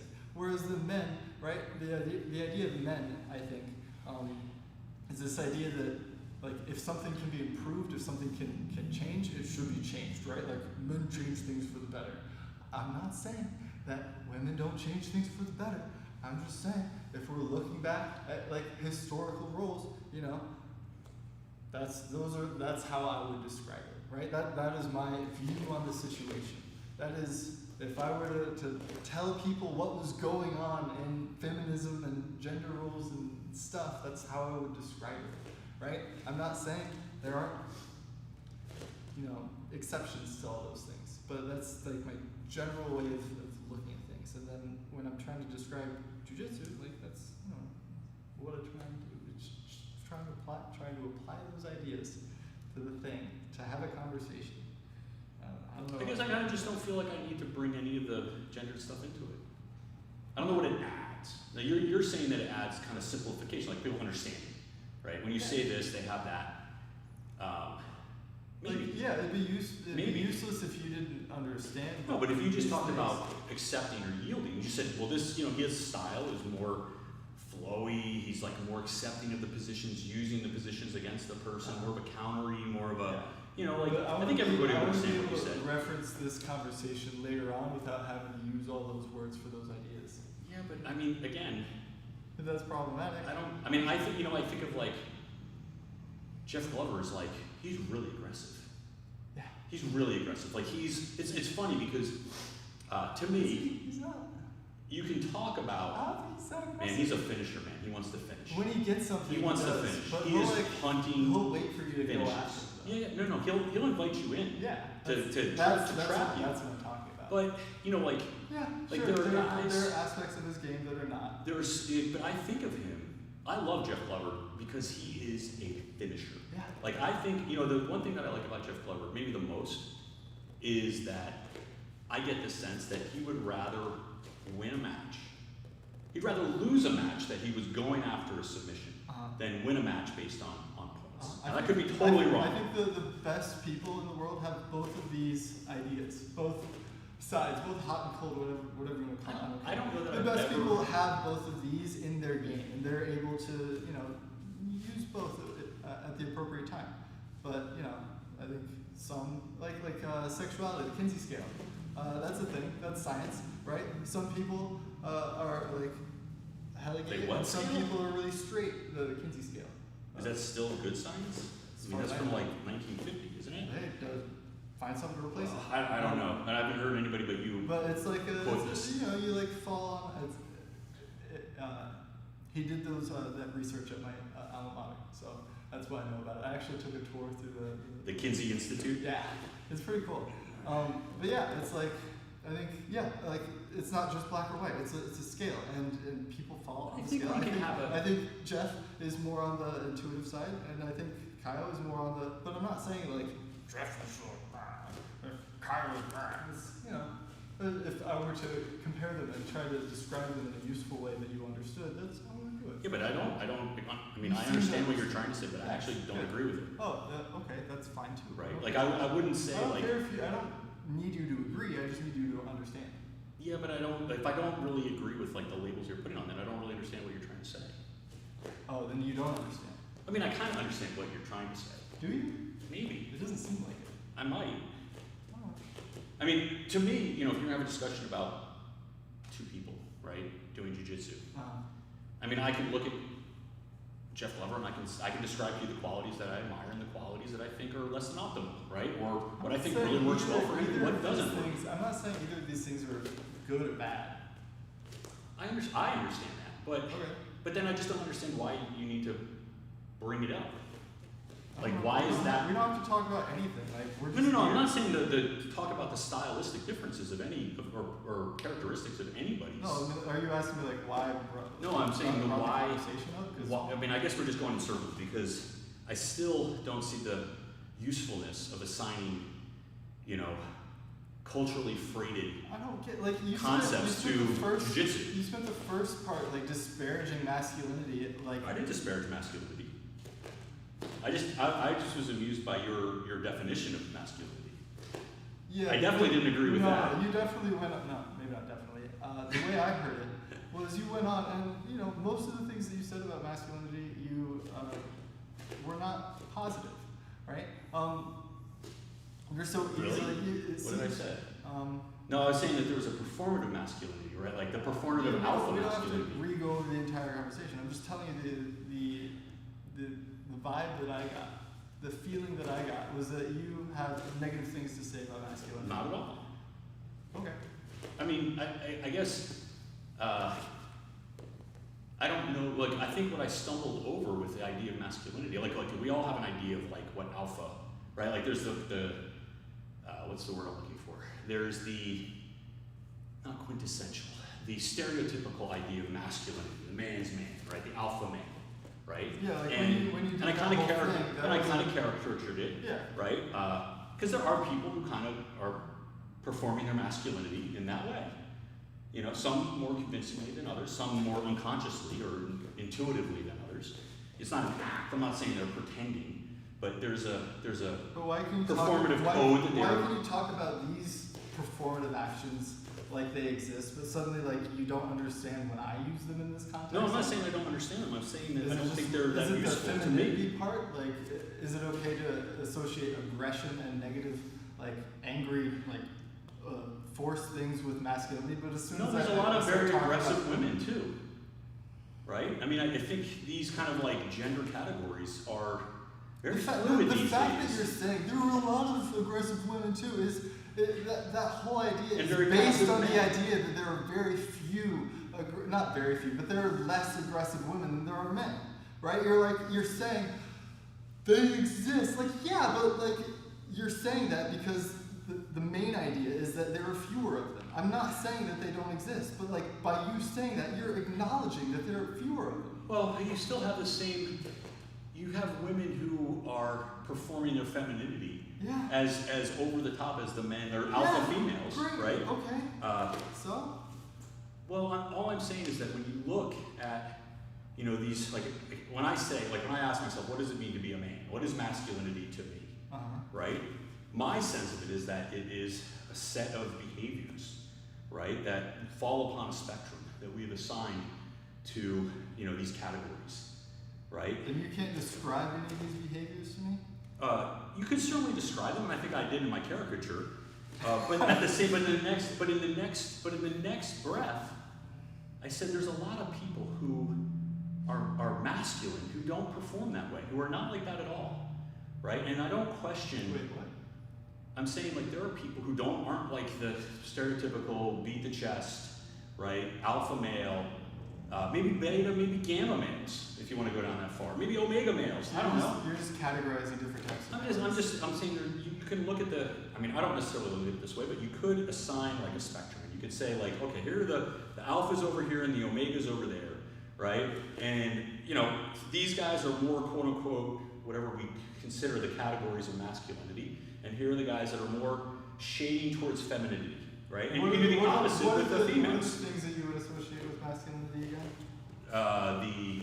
The chest beating, deep voice, I drive a truck and shoot a gun and go hunting, and I like to watch football. And saying that isn't problematic. I don't get why you can say that and it doesn't trip you up, but then when I use the same examples of like masculinity things, maybe not like chest beating, but it's like you have this list of things that you associate with masculinity and you're citing them and you're Yes. using them in the conversation. But when Yes. I do the same thing with my argument, suddenly it doesn't No, make but any the sense. difference is that I don't think there's anything essential to any of that stuff. What do you mean essential? I mean, I think that it's not, like when I look at like the category, like how we categorize masculine behavior, Well, I'm trying to talk about Right, technique it's- though. well, I mean, look, we can talk about these behaviors without. Not behaviors. Technique. Jiu-jitsu. Well, that's just laying bare kind of how these things don't even match. Because if we're talking about technique, and it's not gendered, would you agree that technique is not gendered? I don't know. Can women be technical? Yeah. Okay, so it's not gendered, right? Technique could still be gendered. I mean, technique is technique. Either you're good at technique or you're not. It has nothing to do with you're a man or a woman or a boy or There an could old be man. Women. No, executing a technique could be different based on individuals, but like technique is technique. There's nothing I'm sure- essentially different I'm about sure there are some anyone's use. techniques that are predominantly used by women. Like what? What's a technique that's predominantly used by a woman and not by a man? I can't think of one because I'm not a woman, but I'm sure a woman could probably think of one. I'm sure there. What's a there- technique used by a man that's not used by a woman? There are a couple I can think of. Like what? The executioner, that's a good one. Why is that I've why never is that seen- a? I've never seen a woman hit that. I'm not I saying. haven't she seen couldn't. any men hit it. I think That's like your pet move. Yeah, I know. There are some things. There are some techniques that require a certain level of strength that I think. You don't think Gabby Garcia could do it? Is there any technique that requires strength that you don't think Gabby Garcia could execute? Probably. Like what? I bet there's a technique that if you took, what's his name, Halfthor, and you taught him jujitsu, Who's the Halfthor? world's strongest man, right? You Why do they taught call him him half Thor? because that's his name. Why don't they just call him Thor? They call him that too. So yeah, like if you taught him jujitsu, I'm sure he could do stuff that Gabby couldn't do. Well, I mean, I'm sure there's stuff that there's a lot of guys that could do technique-wise that I couldn't do. Does that make me less of a man? I don't know, Am I less manly? I mean, I could be less manly, right, on that spectrum, but that wouldn't make me less of a man.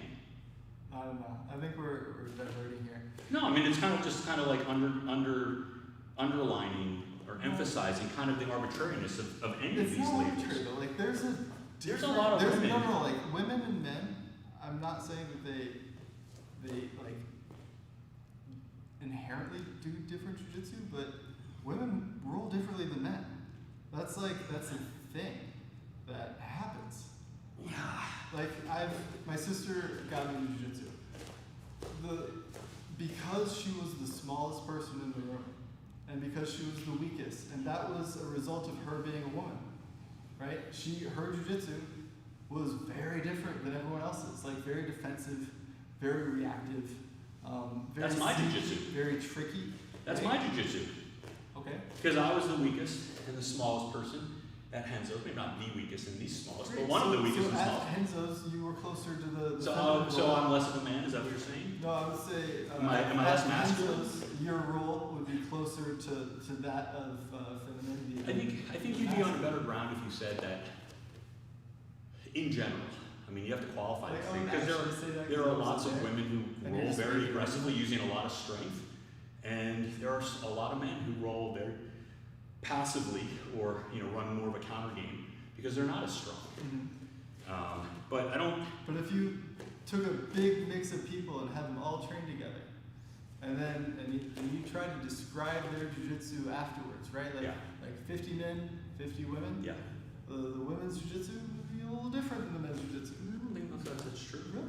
Well, I mean, I think You don't that think maybe people's it might be jiu-jitsu less. different based on their individual needs. It and might that be women less of might a- have different needs? It might be less of a function of their inherent or intrinsic femininity or masculinity, and more of a function that, in general, when you look at the distribution of, strength, explosiveness, whatever it is, that certain characteristics are going to be more heavily represented in females because they're on average, right? You have what is it called?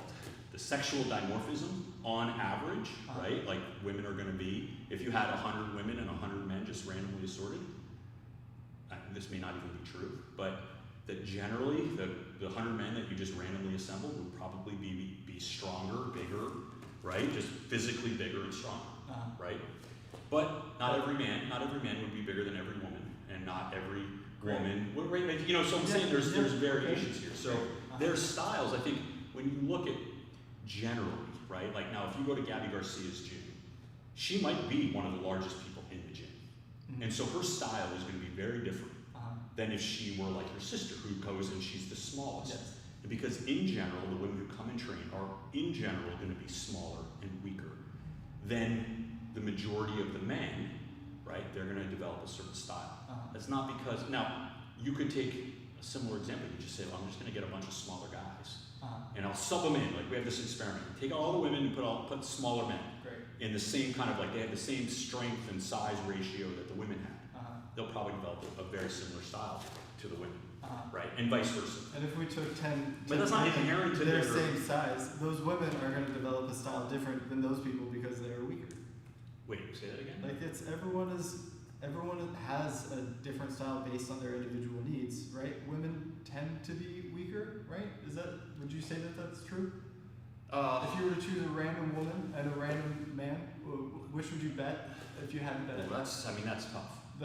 Where? Where are we? Because it's different countries, different things. We're on Earth. I mean, if there's different We're on populations. Earth. No, we're on Earth, and you had to choose between who could deadlift 135 the easiest. Yeah. A random man or a random woman. It's equal. I'm not gonna have a conversation. What am I betting? Whatever. Am I betting a penny? Am I betting It my doesn't house? matter. Like if Well, it you does, because I might on principle bet against my financial interest if it's a small bet. If it's a big bet, I would bet differently. I'd be more conservative. Mhm. Yes, on average, I think I agree that men tend to be larger, and ergo probably stronger, Right. at least heavier. And so, and more than one person on Earth trains jujitsu. Yes, this is true. Okay, so then we look at all the people who train jujitsu, right? Women and men.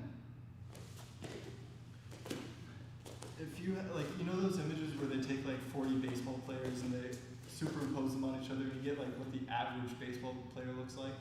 I don't know that one, but Pretend, right? If you were to take the average jiu-jitsu, I know it's like, it doesn't mean anything, but like, let's try, right? The average jiu-jitsu of all women, whatever the fuck that means. I don't know what that And the means. average jiu-jitsu of all men, yes. you think it's gonna be the same? No, but this goes back to my general point, that it's a function of their But that's a being function in of general smaller. that's a function of their like sex. Their size, people's size and strength is partially determined by their gender, not their gender, their sex, right? Like Well, maybe not anymore. their jiu-jitsu is because they're small, but why are they small? Why are they so small? Why are all these people so small? Is it just a coincidence that they're also women? No, I see what you're getting at, I think. I just I don't agree. Like when I watch the women compete now, right, like at Fight to Win, I don't really see that much of a difference in their jiu-jitsu. I don't look at a woman, it's not, like, if you, like, so I'll give you a counterexample. Wait, are you saying when you see women fight, their jiu-jitsu doesn't look any different? Let me give you an example, and I'm going to try to do it this way. If you watch an NBA game, right, or a college basketball game, what are you going to see? Right, among the men, a men's game. What are you going to see? Men. You're going to see men. They're going to be really tall. They're going to be usually pretty well, heavily muscled. Some of them at least, right? Hopefully playing basketball. They're playing basketball. Yeah. Some of them, not all heavily muscled, but some of them are. They're going to be tall, right? Tall. We're focusing on the tallness. Just let me go through the whole thing. Okay. You're going to see a lot of dunking. At a college game? Yeah, there's a lot of dunking in college games. Depends on your college game, but in general, there's a lot of I dunking. thought dunking wasn't allowed in Oh, college. that was like 40 years ago. They got rid of that rule. Really? Yeah. They put that rule in for Kareem, and then they took it out. I forget who they took it out for, but I thought that was the NBA. I'm talking about college. no, college they did ban the dunk for a little while, but then they brought it back. People are dunking all over the place in college. It's a big thing. When you go and you watch the WNBA or a women's game, you're not going to mistake it for a men's game, right? They do things that are different. First of all, they're not dunking. There are some that can dunk, but They're not allowed. no, they are allowed. I thought women weren't allowed to dunk. They are allowed to dunk. The last I checked, I don't know what the current I situation thought is. the WNBA But was. I will say this, I will say they have a very different game because they're not as explosive to the point that they can get up over the rim. Or enough of them can. A few of them can. And is that a coincidence? No, Never mind. I'm not this gonna goes ask back to that. my point. This just goes back to my point. It is a different looking game. If I look at soccer, it's essentially the same. Men and women's soccer, essentially the same.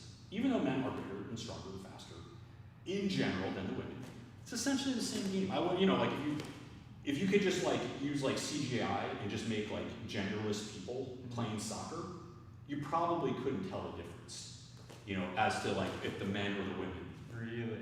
Yeah. You think that? Now, I would say with jiu-jitsu, Wait. Can we back it's up? kind of the same thing.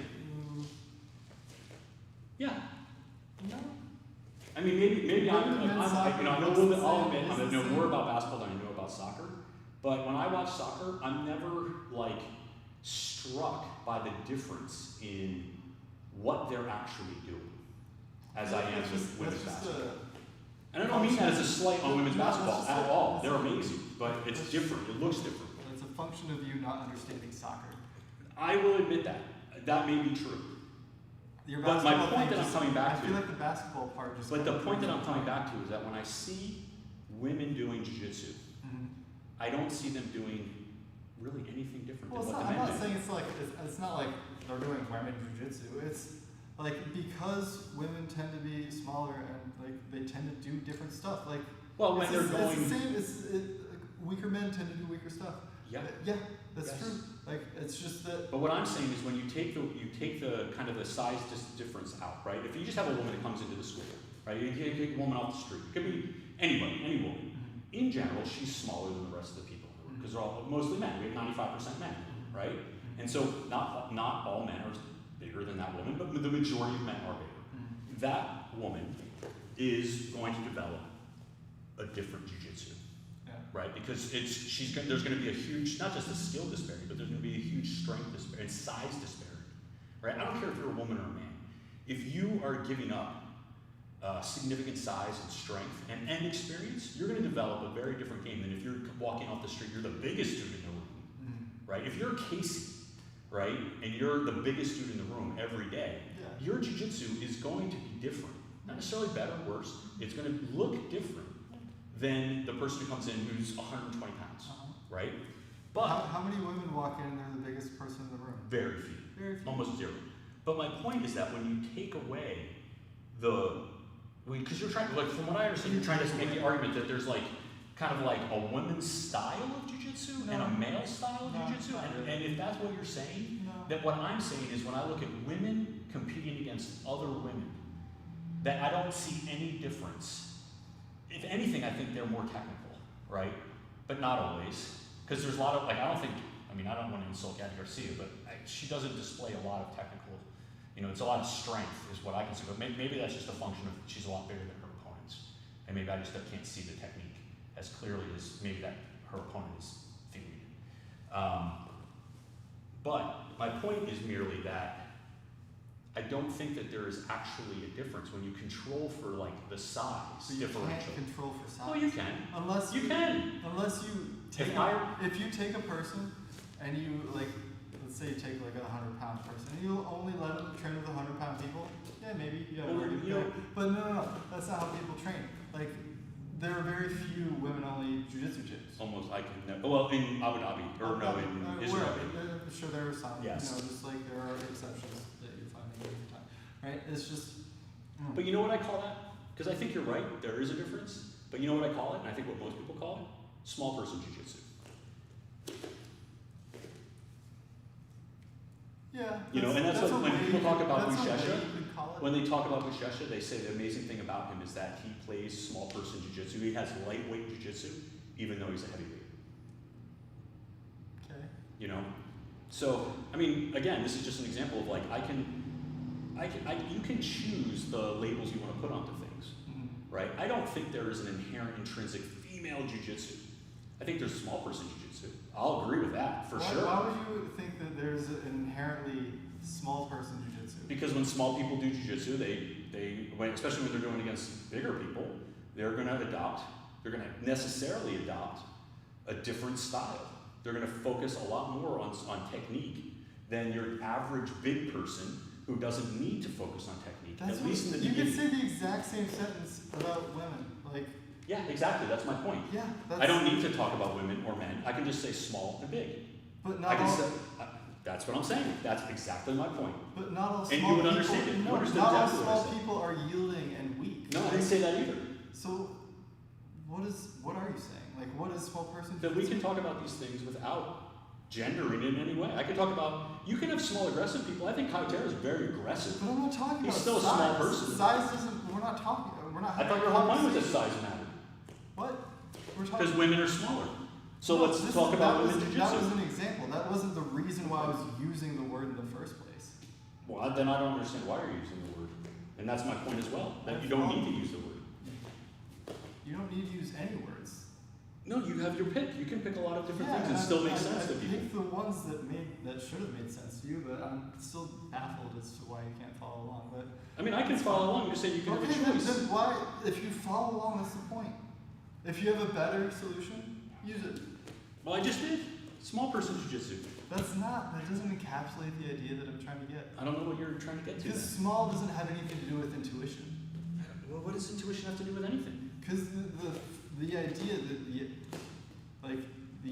Wait, is intuitive a male thing or a female thing? Because I can make the argument it's in both. this example, the traditionally accepted idea is that the female role is the intuitive one. The male role is the Yeah, we just talked about geniuses. It's like totally blowing that idea out of the water. geniuses. We talked about being the combination of both. You talked about how the people typically happen to be men. Well, But I I happen to believe that women can also be geniuses. So I believe that too. okay, so I just think that this language is almost inherently sexist. 'Cause it has to be. no, Because it is talking about sex. no, It's talking about gender. no, it doesn't make any sense. Are you saying that like gender doesn't exist? You're not saying. No, I'm just saying that, I mean, I don't have to get into it, I just say I'm not sure that it's like productive to use those terms for me. It's just me, maybe it's just a me thing, maybe I'm oversensitive, I'm too woke for this. Is it sexist to call people men and women? Depends on who you're calling man and a woman. I Like suppose. if I were to call you a man, is that sexist? I wouldn't be offended.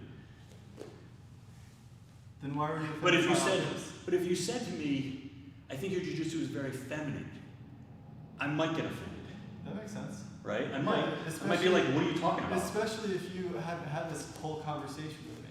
Well, maybe, yeah. Yeah. So that would probably not be something that You I call said me to a girly person. girl? Is that what you're saying? You're saying To a sissy? person that hadn't been listening to this conversation, you don't go up to people and be like, hey, bro, you've got some very feminine characteristics. Even if I'm just trying to say like, you intuitive or you're yielding or whatever it is, I don't know.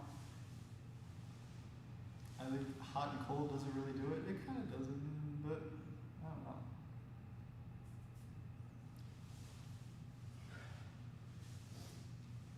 Yin and yang is the best, but you have trouble with East Asian. Why do I have trouble? I mean, I don't know. I don't understand. I'm not confused about it. Who said that I was confused about yin and yang? I'm just in my experience, the East Asian stuff doesn't fly well, so I try to keep it in more. Try to dumb it down for me. Well, you can explain yin and yang I for me. wouldn't call Maybe it- I would be on board with I that. wouldn't call it. Well, I mean, your example of yin and yang was what happens when you spin them around. It goes it gravity. matters. Like, who cares?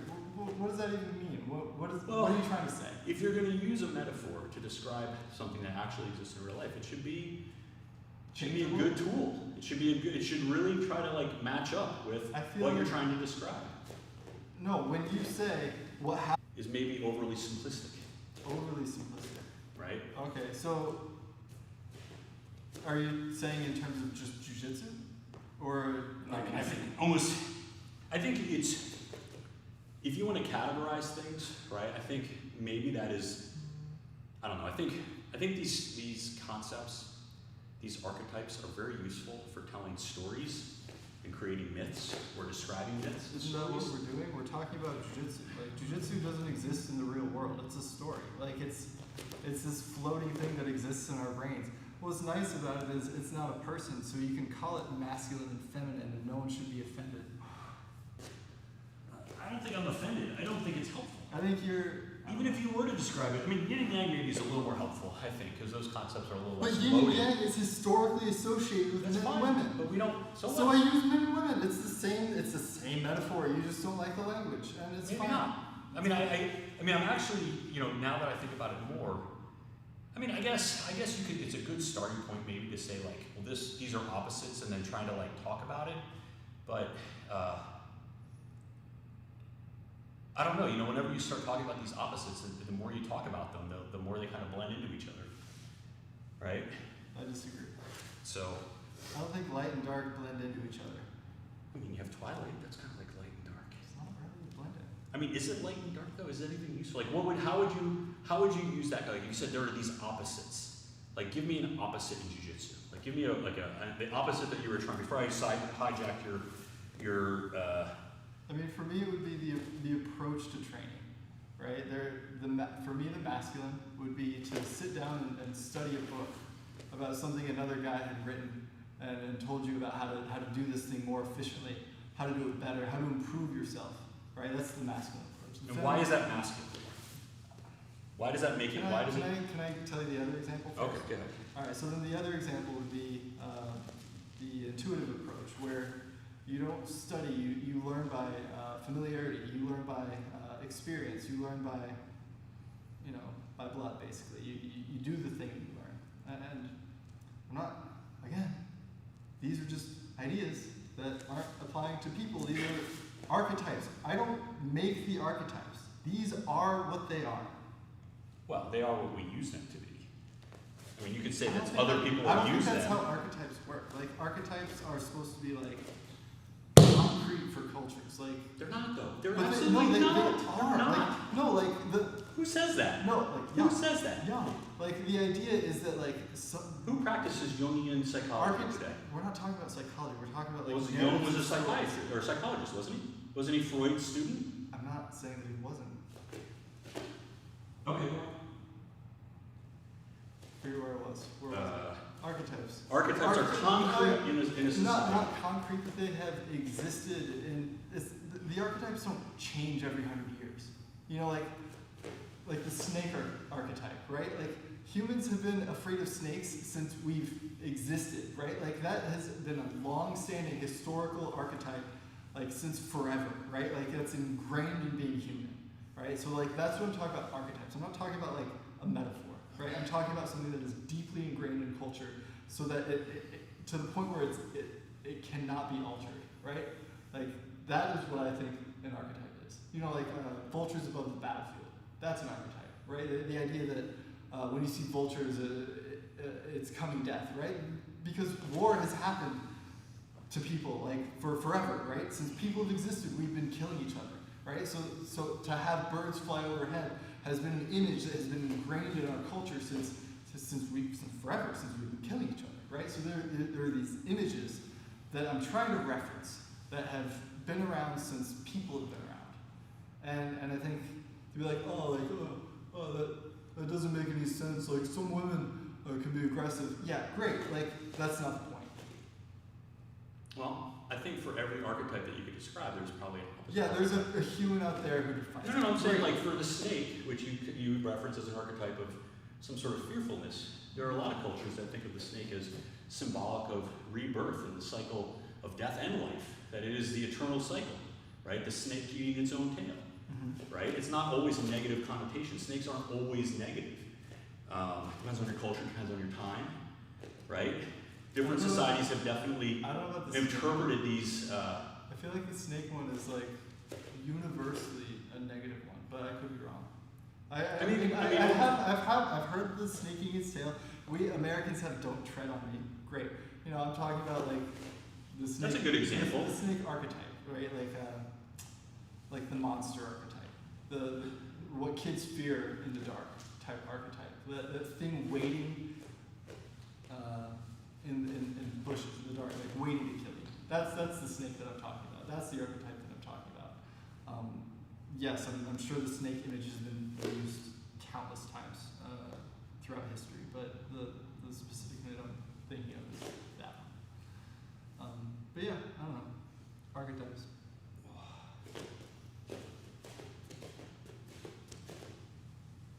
Okay, so what does so going back to your point of like learning jiu-jitsu, one is the masculine, which is the rational, observing, yeah, my point was like learning from a book or learning from a video. My point was that you need both to have good jiu-jitsu. To have a functioning game, you can't only have the masculine side, you can't only have the feminine side. You need both, otherwise you're going to be left lacking, right? Neither is better than the other. You know, they work well together, I think. Neither side should be associated with maleness or femaleness, right? I'm talking about manliness and femininity, masculinity and femininity, which I would hope can be disassociated from the biological ideas of maleness and femaleness, right? I don't know where else I'm going with this. So embrace your femininity is what you're trying to say, or your masculinity. Don't ignore the other side of the coin. Both are good. I don't have any dispute with that general idea. That was my only idea. Like that's what I don't like about you saying that this language is bad, because like I'm not. Both are necessary for good jiu-jitsu. Like you need that intuition, but you can't only have intuition. You need like guidance and knowledge and an ability to communicate your ideas and have ideas communicated to you. Yes, You know, I agree. I agree with all those things you just said. And then, but I agree also, with all those but I things. hate the idea as well of like disparaging the masculine side because it's aggressive. No, you need that shit. Right. Like just as much as you need the feminine. I agree. You need the feminine aggression. just as much as you Yes. need the masculine. I agree. And to say that describing them as either or, like to be bad. I didn't say it was bad. I was just asking whether I think it it's was it was too freighted. I think you're pandering to an audience that doesn't exist. Maybe just maybe. Maybe I wouldn't call it pandering either, right? I mean, I think it's I don't think think it's pandering to be careful that the words or the concepts that you're using I feel can like be easily you were misconstrued. ignoring my attempts at being careful, especially like. No, I didn't ignore any of them. I was saying, what I was asking was, perhaps inartfully, that when you speak in those terms, there are going to be people who, you know, basically don't understand where you're coming from. They're maybe not as, like, you know, once you start talking about, like, well, this is a masculine, this is the feminine, then people are going to get kind of like, well, I don't agree with that. Well, Because I don't agree that a man is better than a woman, you know, or bigger or stronger. I'm not saying that's what you're saying. I'm saying that I would regret if people like that, they tuned in and they heard that and they were like, this guy's sexist, you know, or, you know, like, is that guy calling me a girl? Like, what? Did he just call Jeff Glover a girl?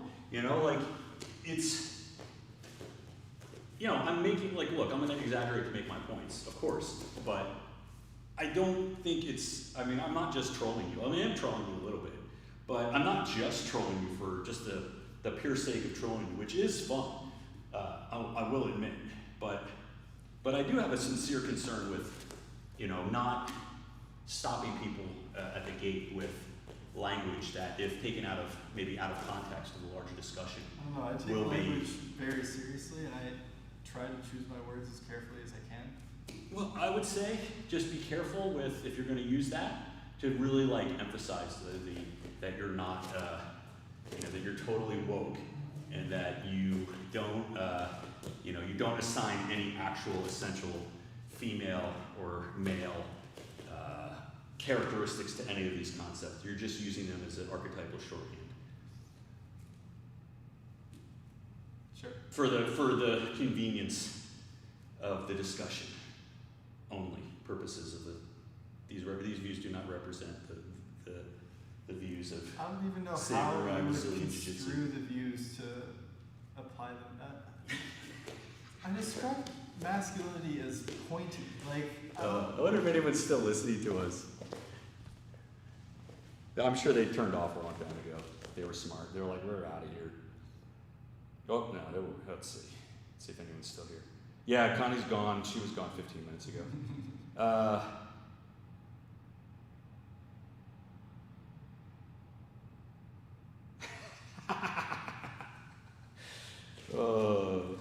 what? I mean, they're just like, they're baffled by our probably mostly by me and what of a This is why an idiot I am. I don't read the comments specifically because I'm afraid I'm going to say something offensive. I mean, look, we all know that nobody's being offensive, and you're a very enlightened person. So, if anyone is still watching, this is for entertainment purposes only. Anyway, Friday. Time to go, Kevin. You have anything you want to say in closing, other than I'm an asshole? How do I be a man? Huh? How do I be a man? I've been asking myself that question. See, you're lucky because you grew up with a father. I didn't have a dad, so I mean, and the one I had was a real asshole. So, how do you be a man? That's a very difficult question these days. One of my first jiu-jitsu instructor did his like final college thesis or whatever it was on masculinity. What did he say?